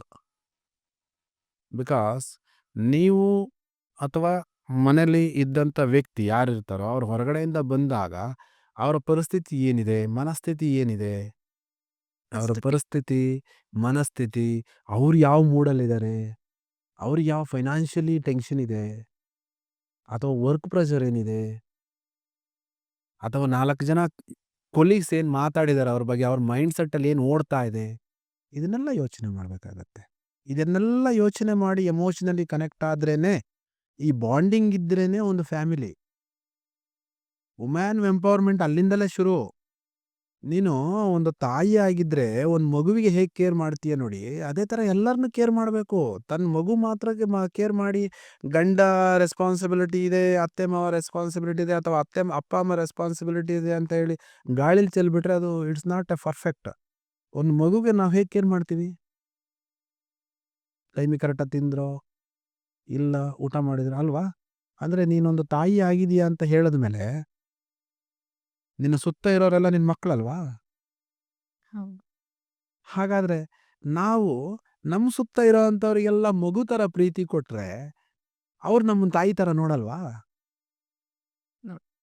ತಾಯಿ ಅಂದರೆ ಯಾರು? ಅಗೇನ್ ದೇವತೆ. ಅದಕ್ಕೆ ಅಣ್ಣಮ್ಮ, ಚಾಮುಂಡಿ, ಚೌಡೇಶ್ವರಿ, ದುರ್ಗಿ ಅಂತ ಇಟ್ಟಿರೋದು. ಅದ್ರ ಜೊತೆ ಶಾರದಾ, ಸರಸ್ವತಿ, ಲಕ್ಷ್ಮಿನೂ ಇದ್ದಾರೆ. ಇವರೆಲ್ಲ ಗುಡ್ ಅಲ್ವಾ? ಯಾವಾಗ ಒಂದು ತಾಯಿ ಚಾಮುಂಡಿ, ದುರ್ಗಿ ಆಗ್ತಾಳೆ ಅಂತ ಹೇಳಿದಾಗ ಅವಳಿಗೆ ಇಷ್ಟ ಇಲ್ಲದೆ ಇರತಕ್ಕಂಥ ಆಕ್ಷನ್ ನಡೆದಾಗ ಚಾಮುಂಡಿ, ದುರ್ಗಿ ಆಗ್ತಾಳೆ, ಚೌಡಿ ಆಗ್ತಾಳೆ, ಅಣ್ಣಮ್ಮನೂ ಆಗ್ಬೋದು ಸಮ್ ಟೈಮು. ಅದಕ್ಕೆ most of the gods is in female names ಕೆಲವರಲ್ಲಿ. ಇದನ್ನೆಲ್ಲ ಏನು ಜನರಲೈಸ್ ಮಾಡಿದ್ದಾರೆ ಅಂತ ಹೇಳಿದ್ರೆ ಆ ಒಂದು ಆಕಾರ, ಆ ಒಂದು ವಿಚಾರ ಆ ಹೆಣ್ಣಲ್ಲಿ ನೋಡ್ಬೋದು ನಾವು. ನಿನ್ನನ್ನು 4 ಮಾತು ಹೊಗಳಿ ಲಕ್ಷ್ಮಿ, ಶಾರದೆ, ಸರಸ್ವತಿಗೂ ಕನೆಕ್ಟ್ ಮಾಡ್ಬೋದು. ಅಷ್ಟು ಶಾಂತವಾಗಿ ಹೋಗ್ತೀಯ. ಅದೇ 4 ಮಾತು ಉಲ್ಟಾ ಮಾತಾಡಿದ್ರೆ ರಿವರ್ಸು ಕೂಡ ಆಗ್ತೀಯ. ಕರೆಕ್ಟ್? ಅದೇ 4 ಮಾತು ಉಲ್ಟಾ ಮಾತಾಡಿದ್ರೆ ರಿವರ್ಸು ಕೂಡ ಆಗ್ತೀಯ. ಅಂದರೆ ಸರಸ್ವತಿ ಎಲ್ಲಿದೆ, ಲಕ್ಷ್ಮಿ ಎಲ್ಲಿದೆ? ನನ್ನೊಳಗಡೆನೇ ಇದೆ. ದುರ್ಗಿ, ಚೌಡಿ, ಚಾಮುಂಡಿ ಅದು ನನ್ನೊಳಗಡೆನೇ ಇದೆ. ಸೃಷ್ಟಿ ಮಾಡಿದ್ಯಾರು? ಎದುರುಗಡೆ ಇರೋರು. ಹಾಗಾದರೆ ನೀನು ಎದುರುಗಡೆ ಇರೋರನ್ನ ನೀನು ಹ್ಯಾಂಡಲ್ ಮಾಡೋದಕ್ಕಾಗ್ತಾ ಇಲ್ಲ ಅಂತ ಹೇಳಿದ್ರೆ you are failure in your life ಅಲ್ವಾ? ನೀನು ಎದುರುಗಡೆ ಇರೋಂಥವ್ರನ್ನ ನೀನು ಹ್ಯಾಂಡಲ್ ಮಾಡೋದಕ್ಕಾಗ್ತಾ ಇಲ್ಲ ಅಂತ ಹೇಳಿದ್ರೆ then you are a failure your life. But family ಒಳಗಡೆ ಯೋಚನೆ ಮಾಡ್ತಾ ಹೋಗ್ತೀವಿ ನಾವು. ನಾವೊಂದು ಗೇಮ್ ಅಂತ ಹೊರಗಡೆ ಹೋದಾಗ ನಮ್ಮನ್ನು ಎಲ್ಲರೂ ಎತ್ತಿಡಿದು ನಿಲ್ಸೋರೇ ಇರ್ತಾರಾ? ಅಪೋಸಿಷನ್ ಇದ್ದೇ ಇರ್ತಾರೆ. ನಡಿ ನಡಿ ನಾನಿದ್ದೀನಿ ಅಂತ ಹೇಳ್ತಾರಾ? ಇಲ್ಲ. ಹೆಂಗಾದ್ರೂ ಮಾಡಿ ಎಳಿಬೇಕಲ್ಲ ಇವನ್ನ ಅಂತ ಹೇಳಿದ್ದಾರೆ. ಸೊ ಹಂಗಾದ್ರೆ ನೀವು ಸಂಸಾರದ ಒಳಗಡೆ, ಒಂದು ಫ್ಯಾಮಿಲಿ ಒಳಗಡೆ ನೀವು 4 ಜನರ ಮನಸ್ಸು ಗೆದ್ದು ನೀವು ಎಂಪವರ್ಮೆಂಟ್ ಪಡ್ಕೊಳಕ್ಕೆ ಆಗ್ತಾ ಇಲ್ಲ ಅಂತ ಹೇಳಿದ್ರೆ ಹೊರಗಡೆ ಹೋಗಿ ಏನು ಮಾಡ್ತೀರಿ? ಹೆಂಗೆ ಜೀವನ ಸಾಕ್ತೀರಿ? ಹೆಂಗೆ ದುಡಿಮೆ ಮಾಡ್ತೀರಿ? There is a question mark. I underline that. ನನಗೆ ಬೇಕಾದಾಗೆ ನಾನು ಬದುಕಬೇಕು ಅಂತ ಹೇಳಿದ್ರೆ ನನ್ನ ವಾತಾವರಣ ಕ್ಲಿಯರ್ ಆಗಿರ್ಬೇಕು ಫಸ್ಟು. ನನ್ನ ವಾತಾವರಣ ಕ್ಲಿಯರ್ ಆಗಿರ್ಬೇಕು ಫಸ್ಟು. ನನ್ನ ವಾತಾವರಣನೇ ಕ್ಲಿಯರ್ ಆಗದೆ ಹೊರಗಡೆಯವ್ರ ವಾತಾವರಣ ಅರ್ಥ ಮಾಡಿಕೊಂಡು ನಾನು ಇಲ್ಲಿ ಸರಿ ಇಲ್ಲ, ನಾನು ಹೊರಗಡೆ ಹೋಗಿ ದುಡಿಮೆ ಮಾಡ್ತೀನಿ ಅಥವಾ ನಾನೇನೋ ಬೇರೆ ಒಂದು ಸಾಧನೆ ಮಾಡ್ತೀನಿ ಅಂತ ಹೇಳಿದ್ರೆ ನನಗೆ ಕಾಂಪಿಟೇಷನ್ ಇಟ್ ಸೆಲ್ಫ್. ಅಟ್ಲೀಸ್ಟ್ ನಮಗೆ ಮನೆ ಒಳಗಡೆ ಏನಾದರೂ ಸ್ವಲ್ಪ ದುಃಖ ನೋವು ಆದರೆ ಹಸ್ಬೆಂಡ್ ಅನ್ನೋದೊಂದು ಪ್ರಾಣಿ ಇರುತ್ತೆ, ಹೇಳ್ಕೊಬೋದು ಅವ್ರ ಜೊತೆ. ಅಥವಾ ಹೆಣ್ಮಕ್ಳಾದರೆ ಅಪ್ಪ ಅಮ್ಮ ಇರ್ತಾರೆ ಯಾರೋ ಒಬ್ಬರು. ಆದರೆ ಹೊರಗಡೆ ಜಗತ್ತು ಹಾಗಿಲ್ಲ. ನಿಮಗೆ ಎಷ್ಟು ಹರ್ಟ್ ಆಗಿದೆ ಅನ್ನೋದನ್ನು ಕಾಣದೆ ಇನ್ನೂ ಹರ್ಟ್ ಮಾಡುವಂಥ ಕೆಲವು ಪ್ರಾಣಿಗಳಿದ್ದಾವೆ ಹೌದು. ಅಲ್ವಾ? ಕೆಲವು ಪ್ರಾಣಿಗಳಿದೆ. ಆದರೆ ಅದನ್ನೆಲ್ಲ ಹೆಂಗೆ ನಾವು ತಗೋಬೇಕಾವಾಗ? ನೀವು ಮನೆ ಒಳಗಡೆನೆ ರೆಡಿ ಆಗಿಲ್ಲ ಅಂತ ಹೇಳಿದ್ರೆ ಹೊರಗಡೆ ಹೋಗಿ ನಾವೇನು ಸಾಧನೆ ಮಾಡ್ತೀವಿ ಅವಾಗ? ಮುಂದೆ ಈಗ ನಾನು ಏನೇ ಕೆಲಸ ಮಾಡಲಿ ನಂಗೆ ಅದಕ್ಕೆ ವ್ಯಾಲ್ಯೂ ಬೇಕು. ನಾನು ಏನೇ ಕೆಲಸ ಮಾಡಲಿ ನನಗೆ ಅದರಲ್ಲಿ ಅಪ್ರಿಸಿಯೇಷನ್, ಒಂದು ಆಕ್ಸೆಪ್ಟೆನ್ಸ್ ಬೇಕು. ಅದಕ್ಕೊಂದು ವ್ಯಾಲ್ಯೂ ಸಿಗಬೇಕು ಅಂತ ತುಂಬ ಮಹಿಳೆಯರು ಅದು ಕೂಡ ಒಂದು ಎಕ್ಸ್ಪೆಕ್ಟೇಷನ್ಸ್ ಅವ್ರದ್ದು. I agree. ಅದ್ರ ಬಗ್ಗೆನೇ ಇಷ್ಟೊತ್ತರೆಗೂ ಮಾತಾಡ್ಕೊಂಡು ಬಂದ್ವಿ ನಾವು. ಆದರೆ ಎಕ್ಸ್ಪೆಕ್ಟೇಷನ್ನು ವ್ಯಾಲ್ಯೂ ಸಿಗಬೇಕು ಅಂತ ನಾವು ಅಂದ್ಕೊಳ್ಳೋದು ತಪ್ಪಲ್ಲ. ಬಟ್ ಅದೇ ಥರ ವ್ಯಾಲ್ಯೂ ನಮ್ಮ ಎದುರುಗಡೆ ಇರೋರಿಗೆ ಕೊಡ್ತಾ ಇದ್ದೀವಾ? ನಾವು ಅರ್ಥ ಮಾಡ್ಕೊಳ್ತಾ ಇದ್ದೀವಾ? ನಮ್ಮ ಇನ್ನೊಬ್ಬರ ಕಷ್ಟಗಳಿಗೆ ನಾವು ಭಾಗಿಯಾಗ್ತಾ ಇದ್ದೀವಾ? ಅಥವಾ ನಮ್ಮ ಸ್ವಾರ್ಥಕ್ಕೆ ನಾವು ಬದುಕ್ತಾ ಇದ್ದೀವಾ? ನಮ್ಮ ಜೀವನ ಹೇಗೆ ನಡೀತಾ ಇದೆ? ಇನ್ನೊಬ್ರು ಯಾರು ಹೆಂಗಾದ್ರೂ ಇರಲಿ, ನಮ್ಮ ಖುಷಿನೇ ಅಗತ್ಯ ಅನ್ನೋದಾದರೆ ಮ್ಯಾಟ್ರ್ ಆಫ್ ಲೈಫ್. ಇವಾಗ ಬೇಕಾಗಿರೋದು ಸುಖ ಸಂತೋಷ ಹೊರಗಡೆಯಿಂದ ಅಲ್ಲ, ಒಳಗಡೆಯಿಂದ ಬೇಕಾಗಿರೋದು. ಈಗ ಅವ್ರು ಏನು ಅಂದ್ಕೊಂಡ್ರು ನನಗೇನು, ನನಗೆ ನೆಮ್ಮದಿಯಾಗಿರ್ಬೇಕು, ಅವ್ರು ಏನು ಹಾಳಾಗೋದ್ರೂ ಪರವಾಗಿಲ್ಲ, ನಾನು ನೆಮ್ಮದಿಯಾಗಿರಬೇಕು ಅಂದರೆ ಇದೆಲ್ಲ ಸಾಧ್ಯ. ಕರೆಕ್ಟ್. ನಮಗೆ ರೆಸ್ಪೆಕ್ಟ್ ಸಿಗ್ತಾ ಇದೆಯಾ, ಸಿಗಲ್ವಾ, ಅಥವಾ ಸಿಗಬೇಕಾ, ಇದು ಎಕ್ಸ್ಪೆಕ್ಟೇಷನ್ ಅಂತ ಹೇಳ್ತೀವಿ. ನಾವು ಮಾಡೋ ಕೆಲಸ ಕರೆಕ್ಟಾಗಿದೆ ಅಂತ ಹೇಳಿದ್ರೆ ನಿಮಗೆ ಅನಿಸಿದ್ರೆ ಯಾಕೆ ನಾವು ಎಕ್ಸ್ಪೆಕ್ಟ್ ಮಾಡಬೇಕು ಅಪ್ರಿಷಿಯೇಷನ್ ಬೇಕಂತ? ಹಾಗಾದರೆ ನಿಮಗೆ ಅಪ್ರಿಷಿಯೇಷನ್ ಇಲ್ಲ ಅಂದರೆ ಆಗೋದೇ ಇಲ್ವಾ? ಅಥವಾ ಅಪ್ರಿಷಿಯೇಷನ್ ಏನಾದರೂ ಆಯ್ತಪ್ಪ ಅಂತ ಹೇಳಿದ್ರೆ ನಾಳೆ ಬೆಳಗ್ಗೆ ಬೇರೆ ಏನಾದರೂ ಆಗುತ್ತಾ ಪ್ರಯತ್ನ? ನೋ. ಅಂದರೆ it's the way of mind set. ಖುಷಿ ಆಗತ್ತೆ, ಅಫ್ಕೋರ್ಸ್, ನಾನಿಲ್ಲ ಅಂತ ಹೇಳಲ್ಲ. ಆದರೆ ಎದುರುಗಡೆ ಇರ್ತಕ್ಕಂಥವ್ರನ್ನ ಪರಿಸ್ಥಿತಿನ ನಾವು ಅರ್ಥ ಮಾಡ್ಕೊಳ್ದೆ, ಅವ್ರ ಮೈಂಡ್ ಸೆಟ್ನ ನಾವು ಅರ್ಥ ಮಾಡ್ಕೊಳ್ದೆ, ಅಗೇನ್ ಅವ್ರ ಸೈಕಾಲಜಿನ ನಾವು ಅರ್ಥ ಮಾಡ್ಕೊಳ್ದೆ ಏನೇ ಎಕ್ಸ್ಪೆಕ್ಟ್ ಮಾಡಿದ್ರು ತಪ್ಪಾಗೋಗುತ್ತೆ. ಅಪ್ರಿಷಿಯೇಷನ್ ಸಿಗ್ತಾ ಇಲ್ಲ ಅನ್ನೋದಕ್ಕೆ ನನಗೊಂದು ಇನ್ಸಿಡೆಂಟ್ ನೆನಪಾಯಿತು. ಇದು ಒನ್ ಆಫ್ ಆರ್ ಕ್ಲೈಂಟ್ ಆದಂಥ ಒಂದು ಇನ್ಸಿಡೆಂಟು. ಹೊರಗಡೆ ಹೋದಂಥವ್ರಿಗೆ ಸಾಕಷ್ಟು ಕೆಲಸಗಳಿದೆ. ಬರಬೇಕಾದ್ರೆ ಯಾವುದೋ ಒಂದು ಬ್ಯುಸಿನಲ್ಲಿ ಇವ್ರು ಹೇಳಿದಂಥ ಕೆಲವೊಂದು ಐಟಮ್ಗಳನ್ನ ಬಿಟ್ಟು ಬರ್ಬೋದು, ಅಥವಾ ಇವರು ಎಕ್ಸ್ಪೆಷಲಿ ಅಂಡರ್ಲೈನ್ ಮಾಡಿ ಹೇಳ್ಬೋದು ನನಗಿದು ಬೇಕೇ ಬೇಕಂತ. ಮೇ ಬಿ ನಾಳೆ ತಗೊಬರೋಣ ಅನ್ನೋದು ಸಾಕಷ್ಟು ಕಾರಣಗಳಿರುತ್ತೆ. ಒಂದು ಮನಿ ರೀಸನ್ ಇರುತ್ತೆ, 2 ಕಮಿಟ್ಮೆಂಟ್ ರೀಸನ್ ಇರುತ್ತೆ, ಯಾವುದೋ ಟೆನ್ಷನಲ್ಲಿ ಬಂದುಬಿಡ್ತಾರೆ. ಮನೆಗೆ ಬಂದ ತಕ್ಷಣ ನೀವು ಹೇಗೆ ಸ್ವಾಗತ ಮಾಡಬೇಕಾಗಾದ್ರೆ? ಇಲ್ಲ ಪರವಾಗಿಲ್ಲ ಕರೆಕ್ಟ್ ಅಂತ ಹೇಳ್ಬೋದು. Correct, that's what correct way. ಇವತ್ತಿಲ್ಲ ಅಂದ್ರೆ ಬಿಡಿ ಪರವಾಗಿಲ್ಲ, ನಾಳೆ ಮಾಡೋಣ. ಇದರಿಂದಲೇ ಜಗಳ ಮಾಡಿಕೊಂಡು ಈ ಸಣ್ಣ ವಿಚಾರ, ಒಂದು ಪಾನಿಪುರಿ,